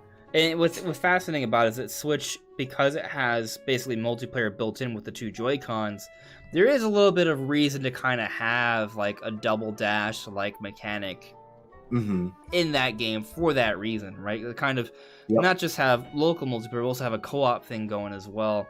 I thought the double dash mechanic was really cool. So if that was in there, that'd be great. I don't think they should build the entire game around it, but to have that as an element to it, for sure, I'd like to see that. One sort of thing I've been thinking is go even bigger, right? Like Mario Kart 8 was huge for the Wii U. It was a big deal. One of the best looking, most impressive games on the Wii U. But the Switch is capable of a little bit more, right? And obviously a lot of years have passed since then, so technology has improved. So I kind of have an expectation that the scope of Mario Kart 9 will be even bigger. They can do a little bit more of that. So maybe the tracks would be a little wider, a little bit more open. Maybe there's more things you can do within that map. Maybe it isn't so much like a straight like standard course. Maybe you can go, there's a lot more off-course things you can do. Some more exploration to be had. So I would love to kind of see a lot of that in the game. But also, I've always been someone who liked it when they had more than just kind of Grand Prix and time trials. I kind of want them to have a mission mode or a story mode or something. Yes. Maybe even take a cue from a Diddy Kong Racing and have like a hub world that you can explore as well. Like that would be really, really cool, especially if they kind of go along with my 100% more open, right? Well, if you're going to have kind of more of an open racing sort of engine to begin with, that does sort of open the door for having a hub world. Yes, I 100% agree with that. I didn't even thought of that. I think adding some sort of an RPG story mode would be fantastic. And Diddy Kong Racing is a great example. I actually think Diddy Kong Racing was a superior racer than Mario 64 growing up. Not, yeah, it's a very cool game. I'll give you that. I loved the story mechanics. I loved Mario 64, but I think 8 and Double Dash are probably my two favorites for the series. But yeah, I think it would be cool if they did story mode, maybe some sort of like boss races they throw in there. It'd be really cool. Oh man, boss races. I mean, there was in Mario Kart DS they had like actual like little boss fights in the mission mode, if I remember correctly. And also in Mario Kart Wii, they had like a weekly challenge that sometime they threw in bosses in there as well. So I'm not opposed to these ideas. And I personally did not fall in love with battle mode in Mario Kart 8 Deluxe. It would be interesting to see if they could kind of rework the mechanics a little bit more. I know they did some things in there, but I would like to see a little bit more maybe done with that. So they can get a more fully fleshed out, proper battle mode in there. And maybe you do throw in some boss fights. Like that'd be pretty cool. Maybe like a team Mario Kart boss fight. Like all 12 racers have to or fighters have to duke it out with an enemy on a track or something. Like just not as the main thing, of course, but something in there. Maybe that can be a part of the story mode as well. It would offer more variety to the game. Right, definitely. And if you bring back 200cc, design the tracks with that in mind. Design the mechanics with that in mind. I think part of the problem with 200cc is that while it was a cool little thing that they added for free in the base Mario Kart game, because the game wasn't designed around it, I feel like it wasn't properly utilized. Yeah. And don't get me wrong, like I love it when there's an additional challenge, because 150cc and mirror mode are nice, but I've gone 3 stars on all of that, so having that extra little difficulty 200cc is a nice little extra more content, and there are more reason to play through the game. But when you do it, it doesn't feel quite right. I know that they added like the braking while drifting mechanic, which I totally appreciate, by the way. But I feel like they need to build the game with 200cc in mind for it to feel a little bit better. Yeah, I was gonna say too, like, I feel like they could speed up Mario Kart 9 a little bit, and obviously 200cc does that. But like you said, the game wasn't actually kind of balanced for it, so something feels off with it. Mario Kart Wii felt really slow, and this one picked up the pace a bit. I think they could inch it up a little more too, and just balance the tracks for it. Yeah, for sure. Well, I feel like we came up with some pretty good ideas for a Mario Kart 9 game. Like, if they implement some of those ideas, I'd be very excited for Mario Kart 9. Just getting new tracks would make me happy, but they're going to do more than that if and when it happens. But let's get to the chat, and then we'll move on to the final topic. You good? Yep, sounds good. All right, cool. So, Paint Fat Purple added me. Game Freak said Snap was coming soon. That was 1 year later, so early 22 is probably June. Breath of the Wild 2, March 3, and Pokemon late May. That's basically 3 months apart. So, firstly, Game Freak never said that because Pokemon Snap, new Pokemon Snap, is not being made by Game Freak at all. Like, that's an entirely separate thing. So, that's wrong. But, that said, new Pokemon Snap... I want to check out the original trailer. Official reveal trailer, because what they said was not. I don't remember it coming soon. They didn't even give it. No, they didn't even give a year. No, there was they didn't. I think they just showed the trailer and that was it. I'm gonna show you guys what they showed. Oh, I hate how they have annotations in this. It can't, like, really... Annotations are blocking, like, me showing what's going on here. I can't turn off end screens. But what they show is they just show a sign that says under construction. That's it. They have a sign that says under construction at the end of the new Pokemon Snap trailer. And by the way, that trailer came out summertime, June 17, 2020. So the game's coming out less than a year after that. We're getting it in April. That's less than a year of a window. So even if you want to compare it to new Pokemon Snap, which isn't being made by Game Freak, the game was announced June 2020. It's coming out this April. It's less than a year away. If we get... I'm assuming Legends Arceus is taking even longer than that window. I'm assuming Legends Arceus comes out 13 months after its announcement, and they already gave us a window for that, unlike Snap. So, and it wasn't made, and Snap wasn't even made by Game Freak. So I don't actually think the point holds there. I think that it still stands the thinking that Pokemon Company and Game Freak, when they say something's coming, it's not like years away. It's usually within a year. So I feel like the point still stands, to be honest with you. Moving on though, Wyatt, Double Dash mode would be awesome. Yeah, I love Double Dash. I think it would be a fun little mechanic. Yeah, Birdman seems to be agreeing here. New Pokemon Snap is releasing in April. That's not a year. Yeah, it's less than a year from announcement to release. And again, it's not a Game Freak game, so it's something else. MZ Killer 2022. Any thoughts on Ganondorf being voice acted? How would you want him to sound? Awesome question. Ganondorf needs to sound epic. Like, dark, raspy, manly, like, tough. Like, the voice acting for Ganondorf in Smash Brothers kind of gives you an idea. Like, I mean, you look at his figure, like, he's a super powerful, super strong, evil dude. Like, he's got to have a very commanding voice, I think. But the interesting element to this is that in Breath of the Wild 2, we're not entirely sure how they're gonna handle this character, because he's a corpse that's coming back to life. So is he gonna be like a zombie mummy Ganondorf, right, where he's kind of demonic and it kind of goes beyond just speaking like a human? That could add another element to that. So it's hard to say with that one, but definitely it's gotta be like a very commanding, powerful thing, and potentially, because of what the direction they may head in Breath of the Wild 2, it may even have some sort of demonicness to it as well. Definitely, I think they should do that. I mean, I think Ganondorf is a lot easier to pull off than Link, actually. So I totally expect it to happen. I'll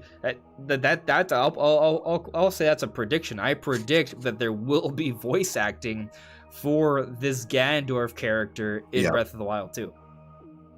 Yeah, I think so too.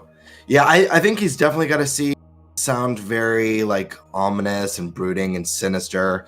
But I also want them to do a very intellectual and cunning, very clever and crafty, schemy Ganondorf. But yeah, sinister. This is really weird. Like you said, he's obviously in undead form in this trailer. We have no idea if we're going to see him revert fully to his Gerudo human form, or maybe halfway there. We're not quite sure yet. I imagine there will be some change if he does revert all the way back in the way his mannerisms are, to the way he moves and speaks throughout that transformation. But I think something definitely very cunning, schemy, sinister, brooding, evil. So I actually with hatred. Yeah, with some friends, I actually recently watched the entire Hobbit trilogy throughout the course of an entire day. Oh, nice. I mean, I'd seen the movies before, but it was kind of fun revisiting them. But I was really excited to kind of listen to Smaug, the dragon, who's entirely, it's all he's an actual intelligent creature. He's a evil, commanding, conniving, devious, clever character who's very, very eloquent. So I would love to see. I'm not saying it has to sound like Smaug, but like sound kind of, like that.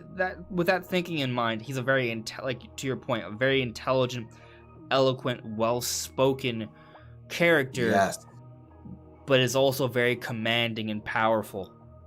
Like something like almost like perverse about like just the sound of their voice. It's almost like, it's it gets in your head and messes with you, Yeah, for sure. Absolutely. Very manipulative. Absolutely. Like this person's gonna be this person can lead. This person is someone that can stir you with their voice.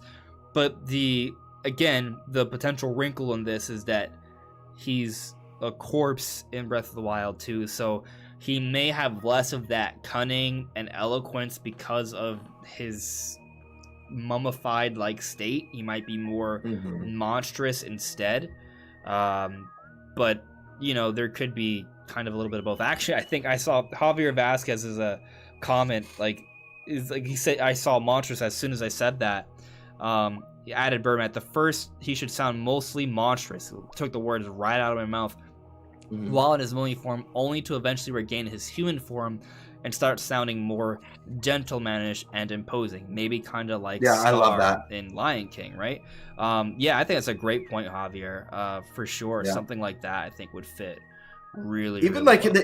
Even his like mannerisms, like if his like neck, as you see the neck snap, if his neck is like kinked, and as he's regaining his human form, it like the crunch back, and you see maybe some of the skin starting to. But like, sorry, but maybe like some of his movements are just like weird and kind of erratic in the beginning because he's like just getting his body back. He's relearning the body and becoming more human as the game progresses and more natural and more graceful, but still very menacing and evil. Yeah, I'm all for this idea, and to still have that monster, he's still got to have that monster in him. So like, maybe you bring it out of him as when you fight him later into the game.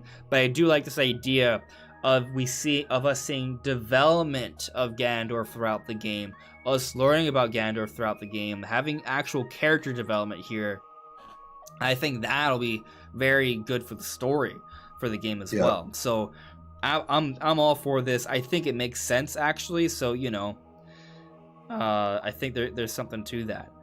Paint Fat Purple. Should Ganondorf sound like Sauron or Saruman?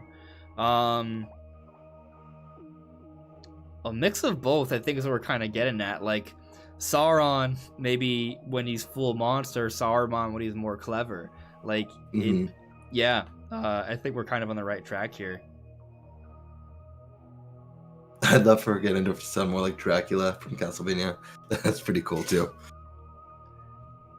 Birdman's saying that Monk Maz Koshia speaks in Age of Calamity. Did I not see that part? I don't remember the monk.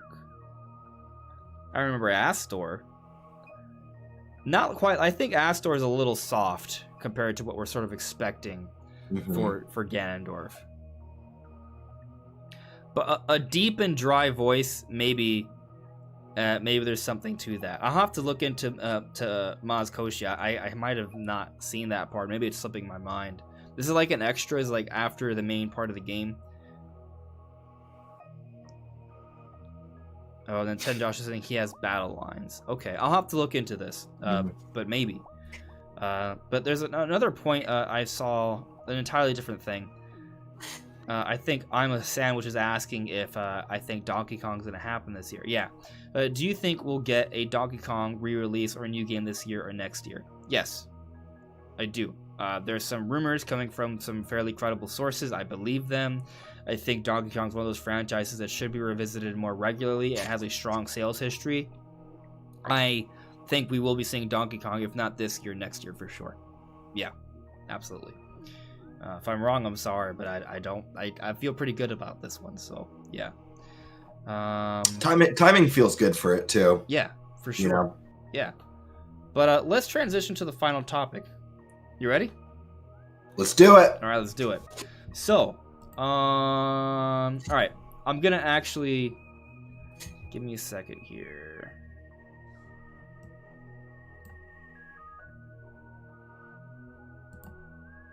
All right, I fixed it. Okay, good.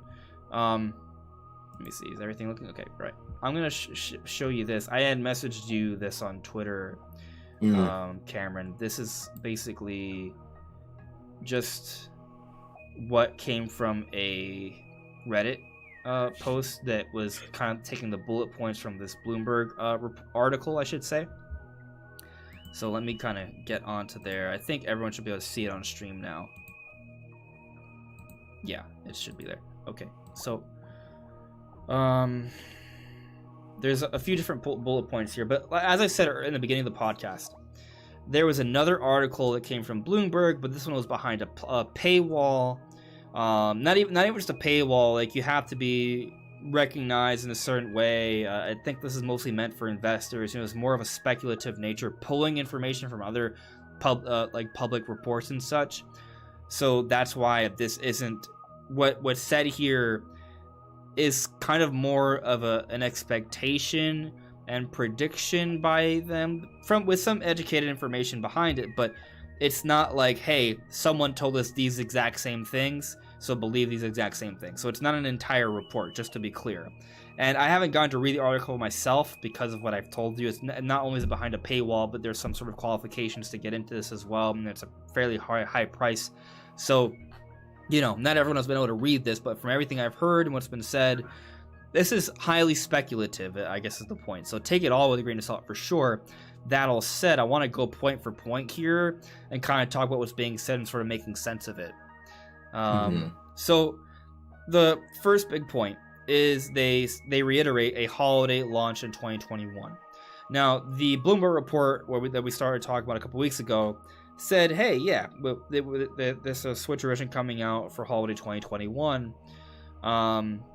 I think it makes sense. It's seeming like we're getting more and more information about this Switch revision. There seems to be there's a lot of smoke, and where there's a lot of smoke, there's fire. Point is, there's a lot of signs suggesting that something is around the corner. So I definitely think it could happen.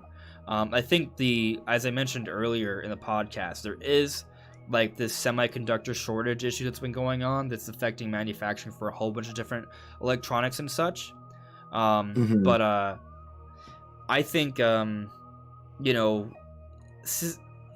we can still see a release this year. It just might mean we might not see as many. Again, PS5 happened, Series X happened, so I still think we could see a Switch Pro. I'm just not sure they're going to be able to have like 20 million systems available early on. Yeah, it's one of those things where like I'm convinced that a Switch Pro will outsell a PS4 Pro. Yeah, it's just a matter of when, because like you said, limitations right now in supply. If this was over 2 years ago, I'd say no question it would sell faster, just because we didn't have a pandemic. There's no chip supply shortage or any of that stuff going on. Yeah. But yeah, I do think that, holiday launch 2021 makes sense for sure. Yep. They also go on to say, another bullet point here, hardware sales will either remain flat or grow slightly due to revision. I think that Nintendo's going to position this system kind of like the new 3DS, so I don't expect it to outsell the base Switch, but it's going to be maybe more of a premium kind of system at first, but they will eventually phase out the base Switch. This will help to maintain sales momentum for the Switch. I agree with you, Cameron, that this will probably outsell the PS4 Pro, because I think the PS4 Pro, for a lot of people, didn't feel entirely necessary. 4K monitors and televisions are becoming a little bit more available now at a more affordable price. So now the idea of getting a television or having a television that takes advantage of 4K capabilities makes a little bit more sense than it did a few years ago with PS4 Pro. So that's kind of another advantage of that. Not to mention, I think Switch in general just kind of sells at a better rate than PlayStation. So there's that to consider on top of that. And if Nintendo is going to treat this more like the main version of the Switch moving forward. Like at first it may not be, but they may sort of phase out the base Switch and then transition to that. With that in mind, because it's going to be kind of more like the main version of the Switch moving forward after a few months, or at least maybe a little bit more, but you get my point. Eventually they'll get to that point. That's going to give it more selling power. So I don't know. I think maybe there is a low there. I don't think it's going to be a dip. Well, they're not even saying it's going to be a dip either. They're saying it might improve slightly. Yeah. I don't think this is going to like save the Switch or something. Like the Switch doesn't need to be saved. Right. But even it will improve things a little bit. Even sales improving slightly is still huge because the Switch is selling insanely well. So a slight improvement to what we have now is a big deal. Even maintaining. Maintaining, flatlining. Yeah. At where we're at now is huge for a system that's 4 years in. Like that's a huge deal. That's a good point. Yeah. And I also think another thing too is you made a good point, like the Switch making kind of a jump to 4K resolution at a time when 4K is like pretty common, pretty standard. It's not even just that. Like the PlayStation 4 to the PS4 Pro was a little bit improved performance, some better visuals. But with the Switch Pro, you've got that improved performance, you've got improved visuals. Theoretically, you have a way better screen with better colors, better contrast, better battery life. So there's a handheld component to want to upgrade and a home docked reason to upgrade. I feel like it's a much bigger jumps in terms of all the different features you're kind of getting in one package. Yeah, and I think another point to consider is that PlayStation 4, I think, probably aged a little bit more gracefully than Switch has. Sure. I mean, there's a lot of third-party games that just struggle on Switch to begin with. Mm-hmm. So for people who want games to look and run better when they kind of run and look terrible on Switch, that is kind of like another reason. On PlayStation 4, not saying it runs everything great or everything looks amazing on there, and it's all relative, right? But the point is that on Switch, it's very bad by comparison. So there's maybe a little bit more of a need from that end as well. So these are all points that I think support the idea of this Switch revision selling better than a PS4 Pro. Absolutely. I mean, the next point pretty much just talk about what we discussed, so we can just kind of skip that. They're saying launch quarter September to December could reach up to 12 million units sold. I'm not sure I agree with that. That's a lot. That's a real lot. I mean, if it sells that much, I wouldn't say that things improve slightly. I would say that improves things significantly if they sell 12. That's a lot. Maybe they're talking about all. I was going to say the the end of the fiscal year. I could see that end of the fiscal year, but that seems a lot. Maybe 12 million for all Switches, Switch Lite, base Switch, and Switch Pro, like all those combined. Sure. I can maybe see that, but just Switch Pro, not really. Not to mention the initial Bloomberg report where we started talking about this stuff lately. Talked about how this summertime they're going to start manufacturing the Samsung OLED screens that are supposedly going to be in the Switch, and they're going to be doing it at about a 1 million pace per month. So if you start in July, August, September, October, November, December, that's 6 million. So, maybe there's something else that I'm missing here, but I expect maybe a handful of million they get out before the end of the year, not 12. So maybe that's one of those things that's kind of lost in translation between the actual article and these bullet points that someone summarized for us. Mm-hmm. According to the hardware forecast, they speculate that the MSRP could be higher for the revision, upwards of 20%. I don't know about that. Like, if it is this, then that means to me $349.99, because the base Switch is $300. You up that by 20%. That's $60. They're not going to make it $359.99. They're going to probably stick to the $50 increments, I would say. So either $349.99 or they're wrong and it's $299.99, and what we see is a price drop for base Switch and maybe Switch Lite. Yeah, those are the two realistic options. There's no way it's going to be more than $349. I certainly don't see it being $399.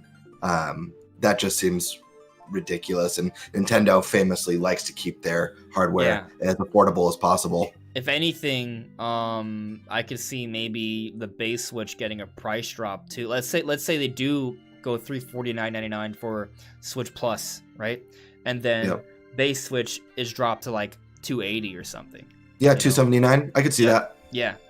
Something like that, and then maybe Switch Lite gets a little dip too, to like $180, or you know, like, or maybe they keep. I mean, maybe they keep it at the same price at $200. Like they could probably get away with that. But I could. Point is, I could see kind of like a small price drop for both base Switch and Switch Lite with this Switch revision getting out there. Not to mention they might want to just kind of get rid of their stock for the base Switch and the Switch Lite, because there is another rumor, but a rumor that people seem to believe. That NVIDIA is ending production of the Tegra X1. That's the chipset inside the Switch Lite and the base Switch, so that means that eventually Nintendo's going to want to move on to something else.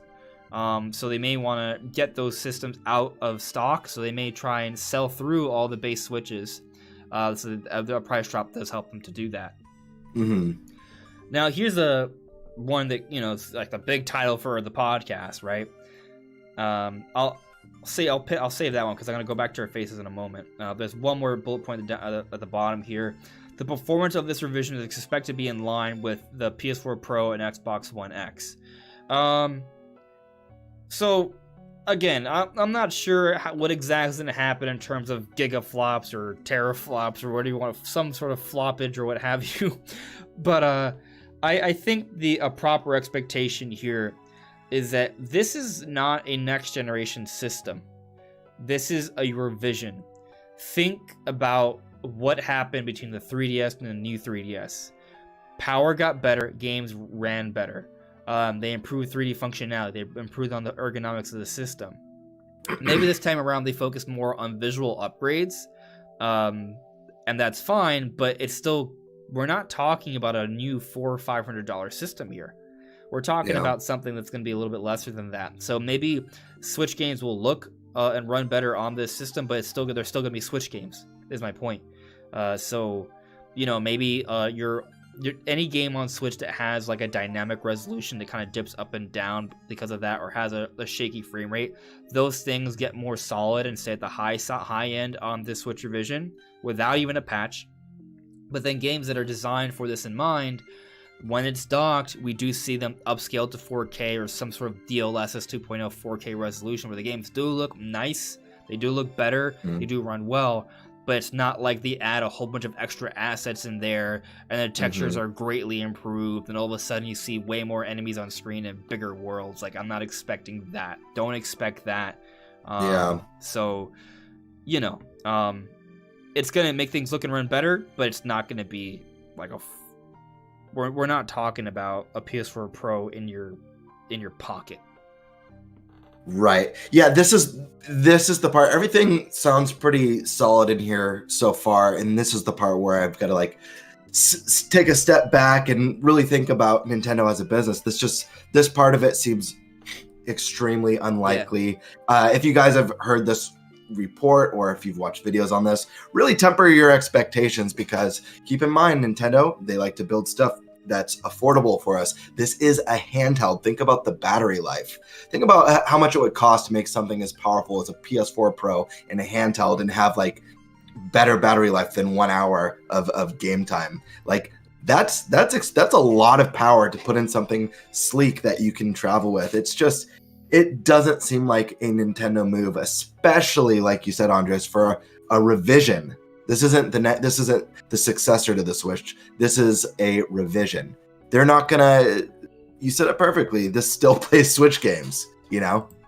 So that if that's true, that would be a scenario where you'd have to divide, like, this is exclusive to this. This is on this, because the power jump is too great.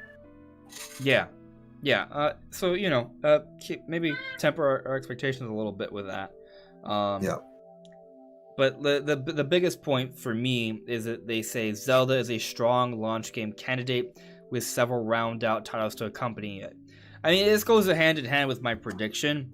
Again, this is a speculative article. It's not like someone told them straight up this is happening, but it's what we already touched on in this podcast. I've touched on it many times. To me, what makes the most sense to come out to close out the holiday is Breath of the Wild 2, especially if you're gonna launch a Switch. If you're launching a Switch revision, it's happening. Like that's what's happening. Like, look at when the Switch came out, what they push it with. Breath of the Wild. When the new 3DS came out, what did they push it with? Majora's Mask 3D. When the Switch Lite came out, what did they push it with? Link's Awakening. Right. So like, there's a history of Nintendo pushing hardware with Zelda, not Mario Kart necessarily. Mario Kart does usually get in that launch window, and maybe we do see like a Mario Kart 9 like in 2022 because of that. But I think Breath of the Wild 2 is that kind of game that pushes a 4K capable kind of system. That's something you market. And as we discussed earlier, I don't think Breath of the Wild 2 is the fiscal year ending game, because we already know that Legends Arceus is coming out early 2022, which to me screams March. Like, it just screams it. So, you know, I agree that it's a strong launch candidate. Like, it's not confirmed information. This is speculation. We're speculating based off, you know, history and logic and things of that nature, kind of coming up with an educated guess, right? And I think it makes sense. This game's been in development since 2017, and it's being built off of the Breath of the Wild engine. That should cut down development by at least a year, maybe two. Like, this game should not take 5 years to make, is my point. So, you know, it makes the most sense, for sure. Right. Yeah, it's funny too. You and I talk about that a lot, Andres, that it's using the same engine. It's the same physics engine. I don't really hear that a lot from people. A lot of people are like, "Oh, this is definitely 2022," and I'm not saying that it's not. But people in 2020 said this is definitely 2021. People in 2019 said, like, it's kind of like, I think there's always this thinking that, oh, it's always going to take a year longer. So what happens when we get to 2022, where people are going to start saying that, I think it's 2023, and then in 2023 people are going to say, like, you know, they told us that we're getting details later this year. I think you and I agree, when we get those details, because they've been kind of putting this off for a little bit, it's going to be a blowout. So when we get that blowout, you know, we will get information about when this game is coming out. Now, again, I'm predicting holiday 2021. It might not happen then. Maybe it is like March 2022 or something, or sometime in the first half of 2022. Like, yeah, it's possible. But I feel like what makes the most sense is getting it out for that holiday release. I don't think, like, we're talking about this game being rushed. It's been a really long time that this game's been in development. I also think that, you know, Sony and Microsoft have obviously been struggling to get, you know, PS5 and Xbox Series X out there in the hands of consumers. I guarantee you they're doing everything in their power to make sure that they have a decent, at best a decent amount of those consoles ready for holiday. To really push them hard. And they got big games coming too. Nintendo's Halo Infinite. And Nintendo's they're killing it. But Furukawa's a really smart guy who's in charge of the company, and he says we got to treat each year like it's do or die. And you know that you don't want to drop the ball. Zelda is a great way to be like, yeah, they've got some new powerful hardware, but we got a Switch Pro, and we have the sequel to what's considered by many to be one of the greatest games, if not the greatest game ever made. So I think Zelda is like, if it was me, I'm lucky enough to have a 5, but if I had to choose between getting Zelda and PS5, I'd pick Zelda in a heartbeat. You know? Yeah, I mean, there's a lot of people that are very hyped for Zelda, and I think Nintendo's gonna need that though, because there's some big games coming out this year. Maybe all the games are delayed, but I don't know. You know, there's a lot of big games slated to come out this year for PS5 and Series X. And to your point, they are working hard to get those systems more readily available. They're gonna command some level of the market share this holiday. Nintendo could lose sales if they don't put something out that's compelling. They're not gonna get by with Pokemon Brilliant Diamond and Shining Pearl without Pokemon's fine, but look at what it is, right? It's a remake of an old game that's not even necessarily an ambitious remake. This is a game that's being outsourced by Game Freak, by the way. Game Freak's not even working on this project. not saying it's not going to be fun. I'm looking forward to it, but it's obvious that the focus is Pokemon Legends Arceus, which is not even coming out this year. Yeah. So they need something big to kind of, market something there. I think again, we're beating a dead horse here, but what makes the most sense from what we know is this Switch revision in Breath of the Wild 2, but we'll see. Yeah. And I think Pokemon Diamond and Pearl remake, anyone who's like stoked for that game probably already has a Switch because of Let's Go and Sword and Shield. Right.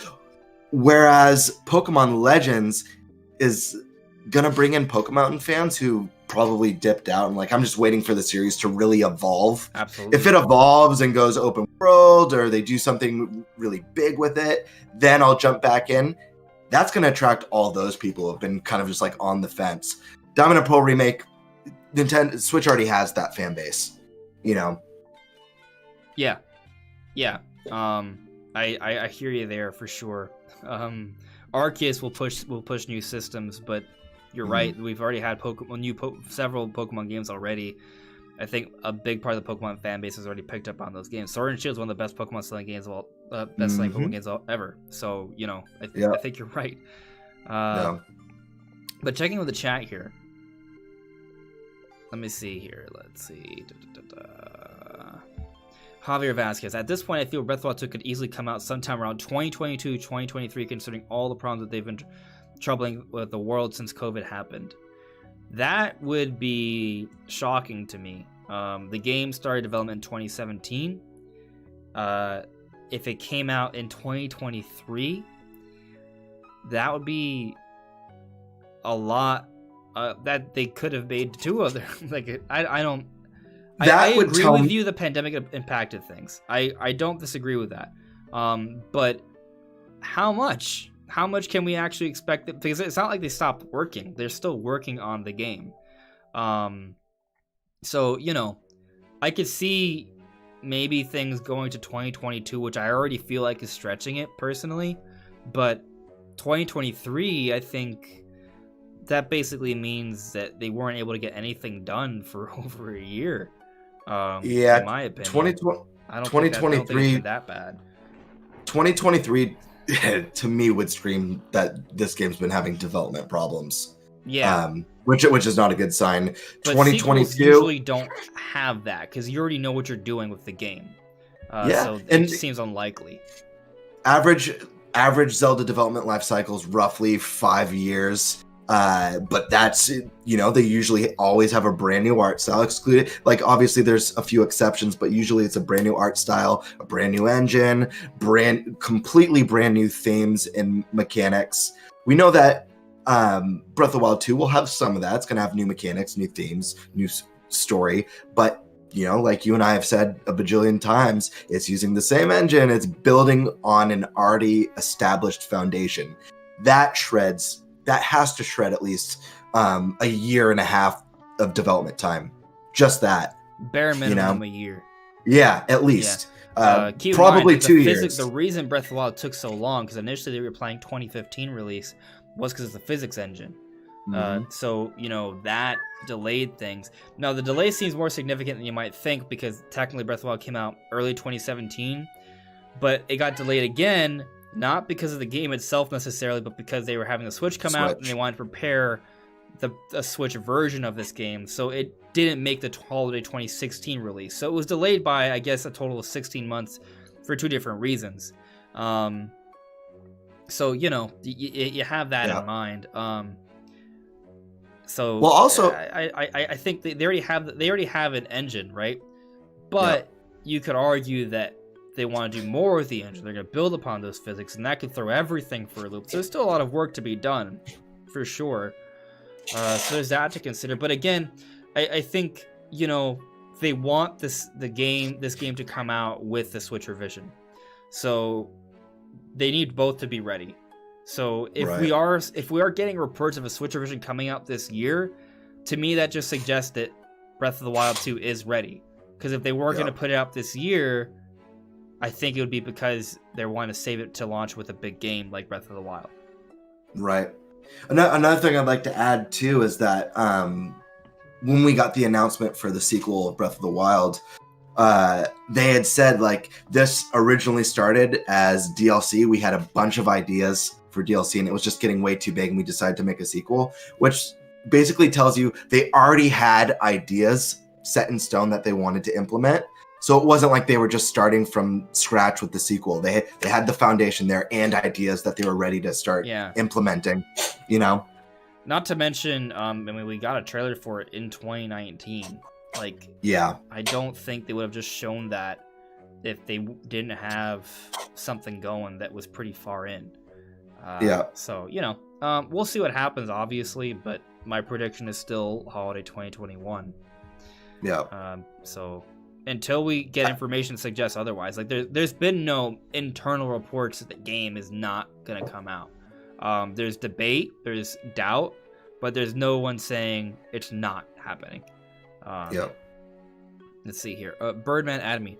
But the thing is, Breath of the Wild 2 was in Nintendo's head even before the launch of the original because of that secret ending. I mean, maybe. I mean, that is the interesting thing. Like, they tell us one thing, but we see what we see in the game does suggest that they had even more plans.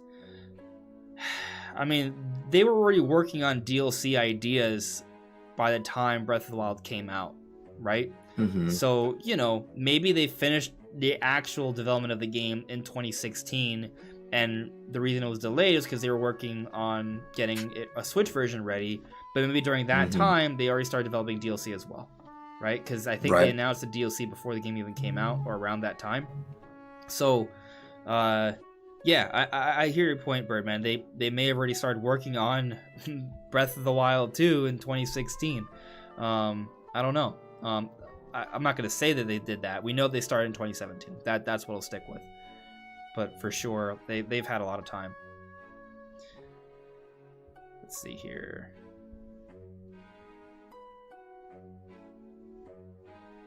Javier Vasquez. Well, Javier was speaking to Birdman, but it's kind of extending off what we were saying.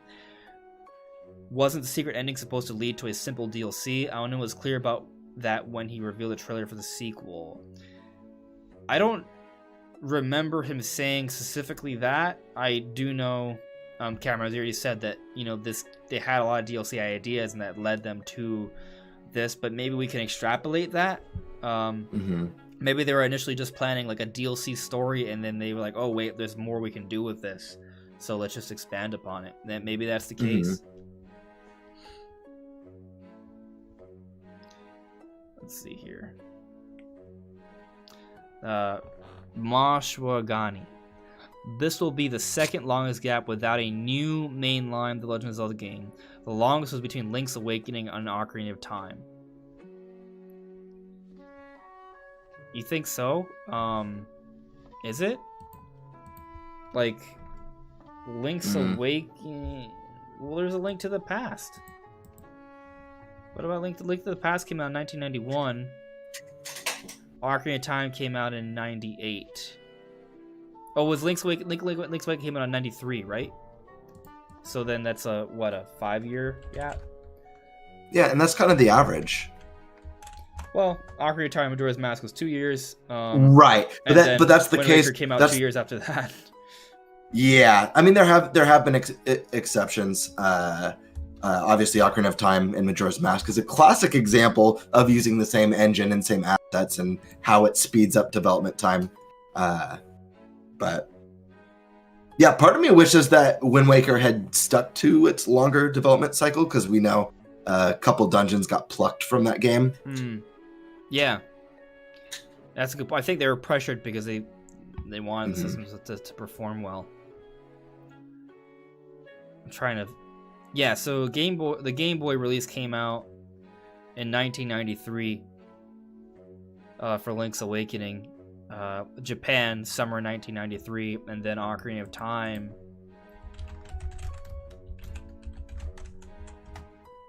I don't care about Ocarina of Time 3D. We're talking about November 1998. So that's 5 years and a few months. 5 years and like 4 months, right?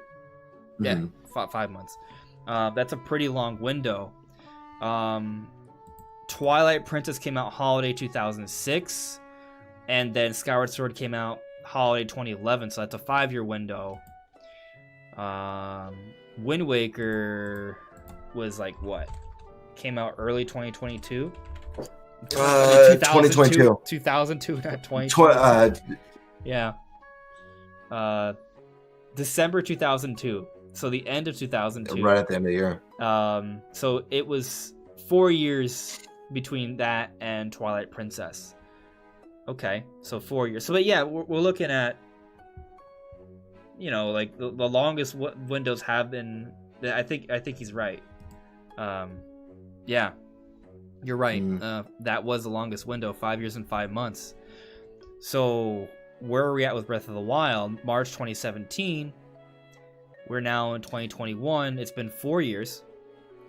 So if it comes out March 2022, that's then rivaling the second longest window between Zelda games, and it's a sequel, which is ridiculous. That the idea behind doing a sequel is that's supposed to cut down on the amount of time it takes to get out the next Zelda game. So that and think about the scope too for Ocarina of Time. Like that was at a time where the learning curve, learning how to build a open world 3D adventure game for the first time on brand new hardware. There was a huge challenge. There's a reason why it took so long for that game to come out. Yeah, that was a big deal for them. And they pumped up Majora's Mask in 2 years, but they were rushed. They get some time crunch, and they reused a lot of assets. But it kind of goes to the point though. Breath of the Wild 2 is going to reuse a lot of assets. Like it's a sequel. So to see a sequel using the same engine take the same amount of time as like the second longest gap ever for a Zelda game, they use an entirely different art style, entirely different mechanics and such. Like that's this game's gonna be big. Now, again, the pandemic would impact things for sure, but look at Smash Brothers. I mean, it's not a full retail game; it's a DLC, so it's definitely a little bit different there for sure. But there was a little bit of a delay, but now we're getting the Smash DLC faster than we expected. So they figured things out. Is my point. So I don't know. I'm sticking with my prediction. I think holiday 2021, despite what most people are saying. I'm gonna stick with it. I may be wrong, but I'm sticking with it. Taker610 provided another super chat. Thank you very much, Taker. Depending on how long the life cycle of this revision is intended to be, the development of the next Zelda could have already started, perhaps for 2024.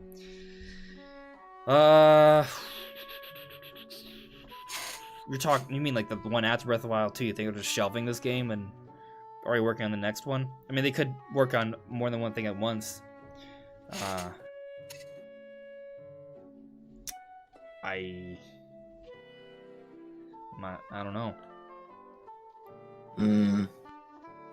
I don't think they're working on the next game right now. I think right now they're probably focusing on putting in the last minute features and mechanics, and then they're going to be doing polishing,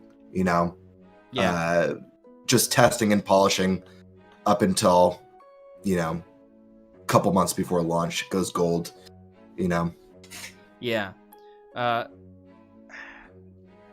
I think what's a good... It's interesting because the Switch revision could extend the life cycle of the Switch a little bit more.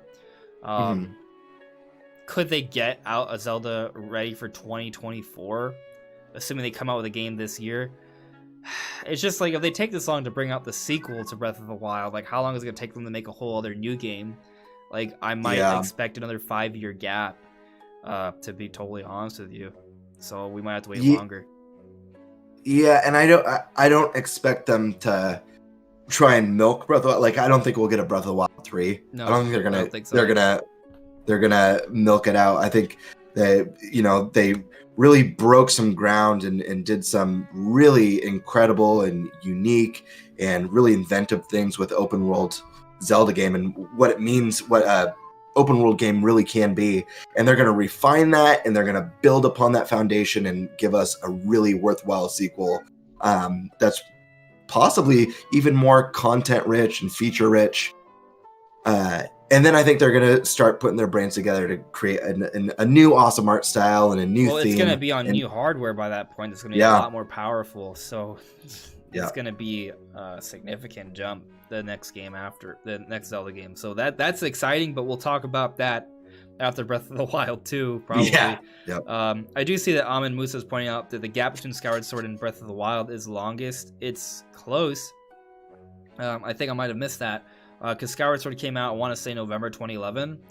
Breath of the Wild came out March 2017. I think initially, well, not initially, but at one point they were thinking holiday 2016, which would have been 5 years, but they delayed it, 4 months?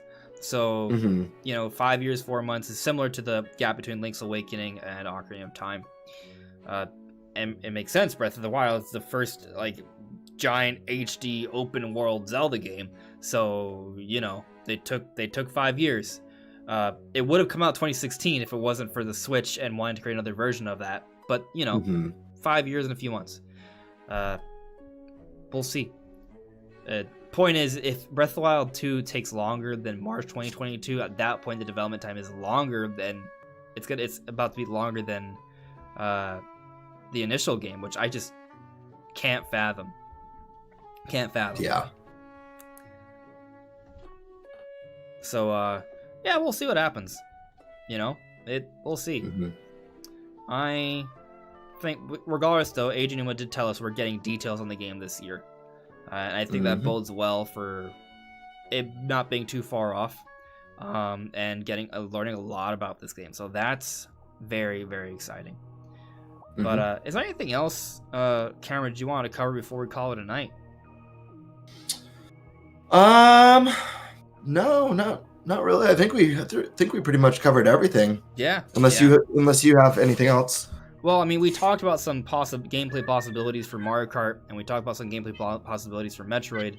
We haven't really talked too much about Zelda. We've talked about it before, but Yeah. And probably could save that for another discussion. But I'll just throw out that I really like the idea of us seeing the return of a hookshot-like mechanic to the game. That would be very exciting. Yes. At the very least, maybe it could be the answer for the raining issue, or rain mechanic, right? Because a claw hookshot would literally grab into the terrain or the rock, right? And you would be able to avoid the slippage that way, and also probably be able to climb faster. So that could be something that they may implement for that reason, to speed up gameplay and also give you an alternative to just hand climbing to avoid rain issues. Right. I'm all for the hookshot making its return, and obviously it's something that they tested out and were interested in. And I think they had some troubles with that, but I think they wanted to get the game done, and it's something they could easily save for the sequel. Well, I think the problem is the claw shot sort of takes away from the climbing mechanic a little bit, right? Depending on how you implement it.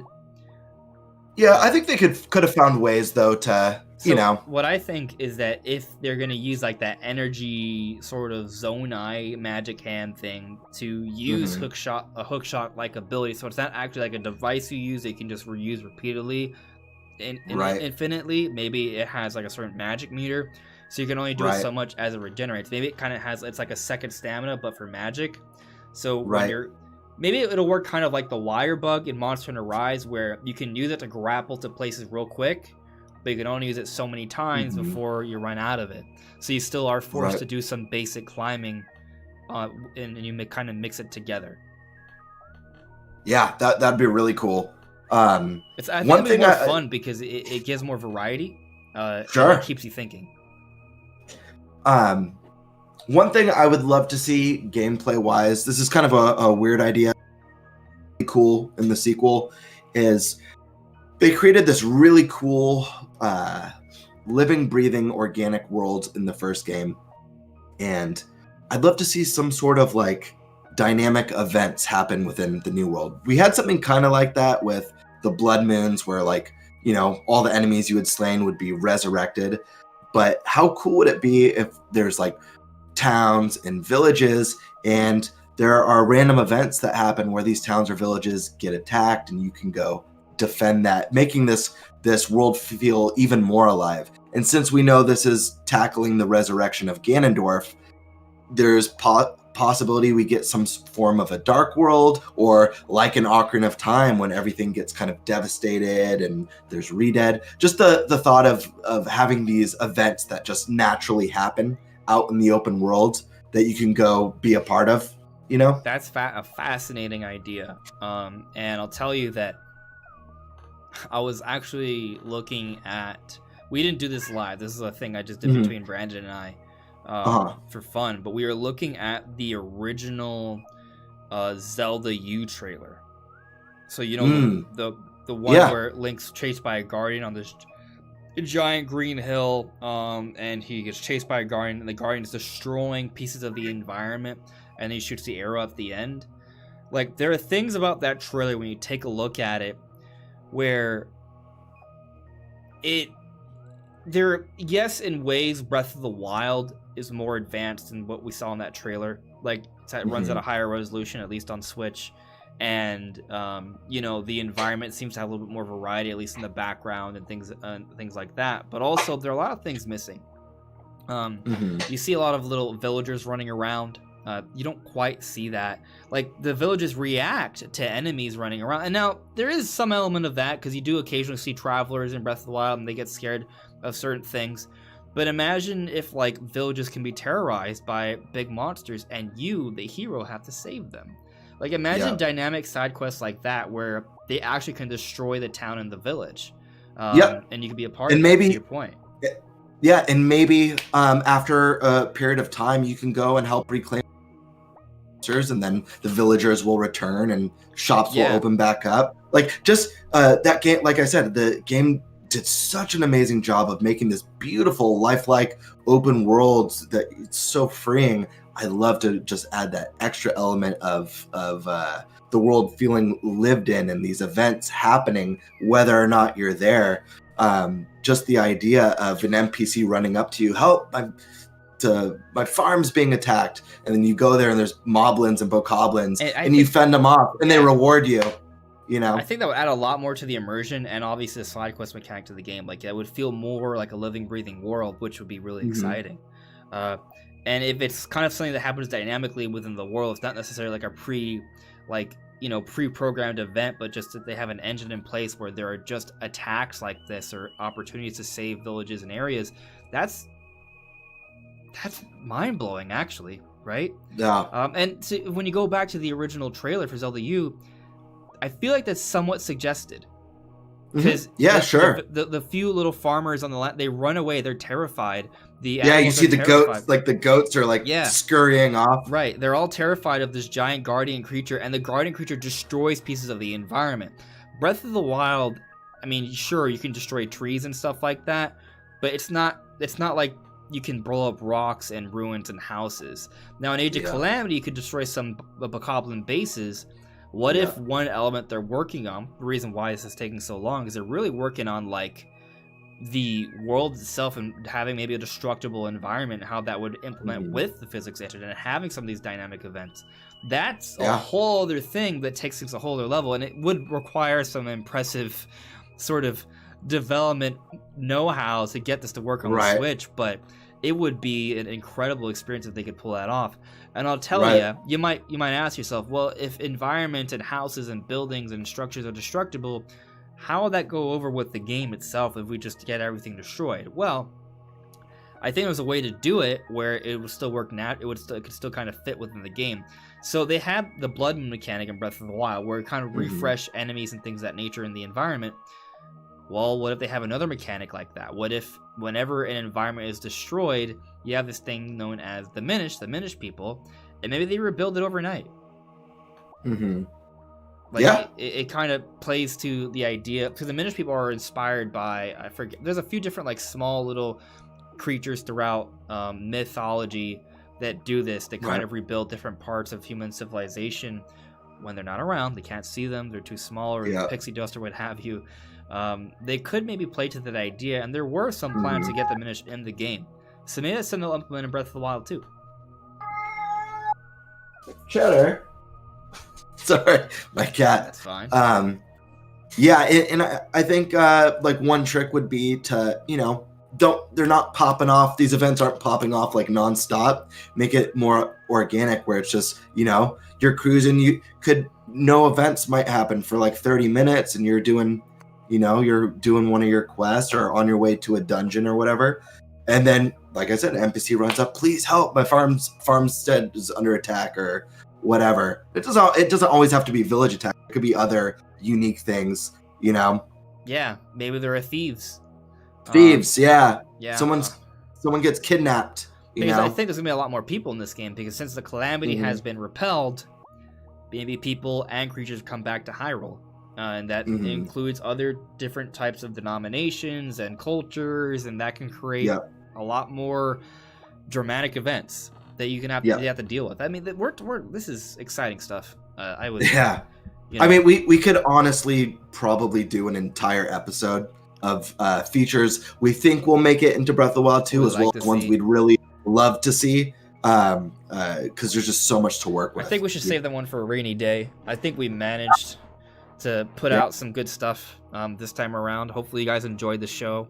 If you have any suggestions or ideas, you can leave them in the comments. Make sure to check out Cameron's channel, Bird Game Classic. It's linked in the description below. He's recently passed 1,000 subscribers, so keep that momentum going for him.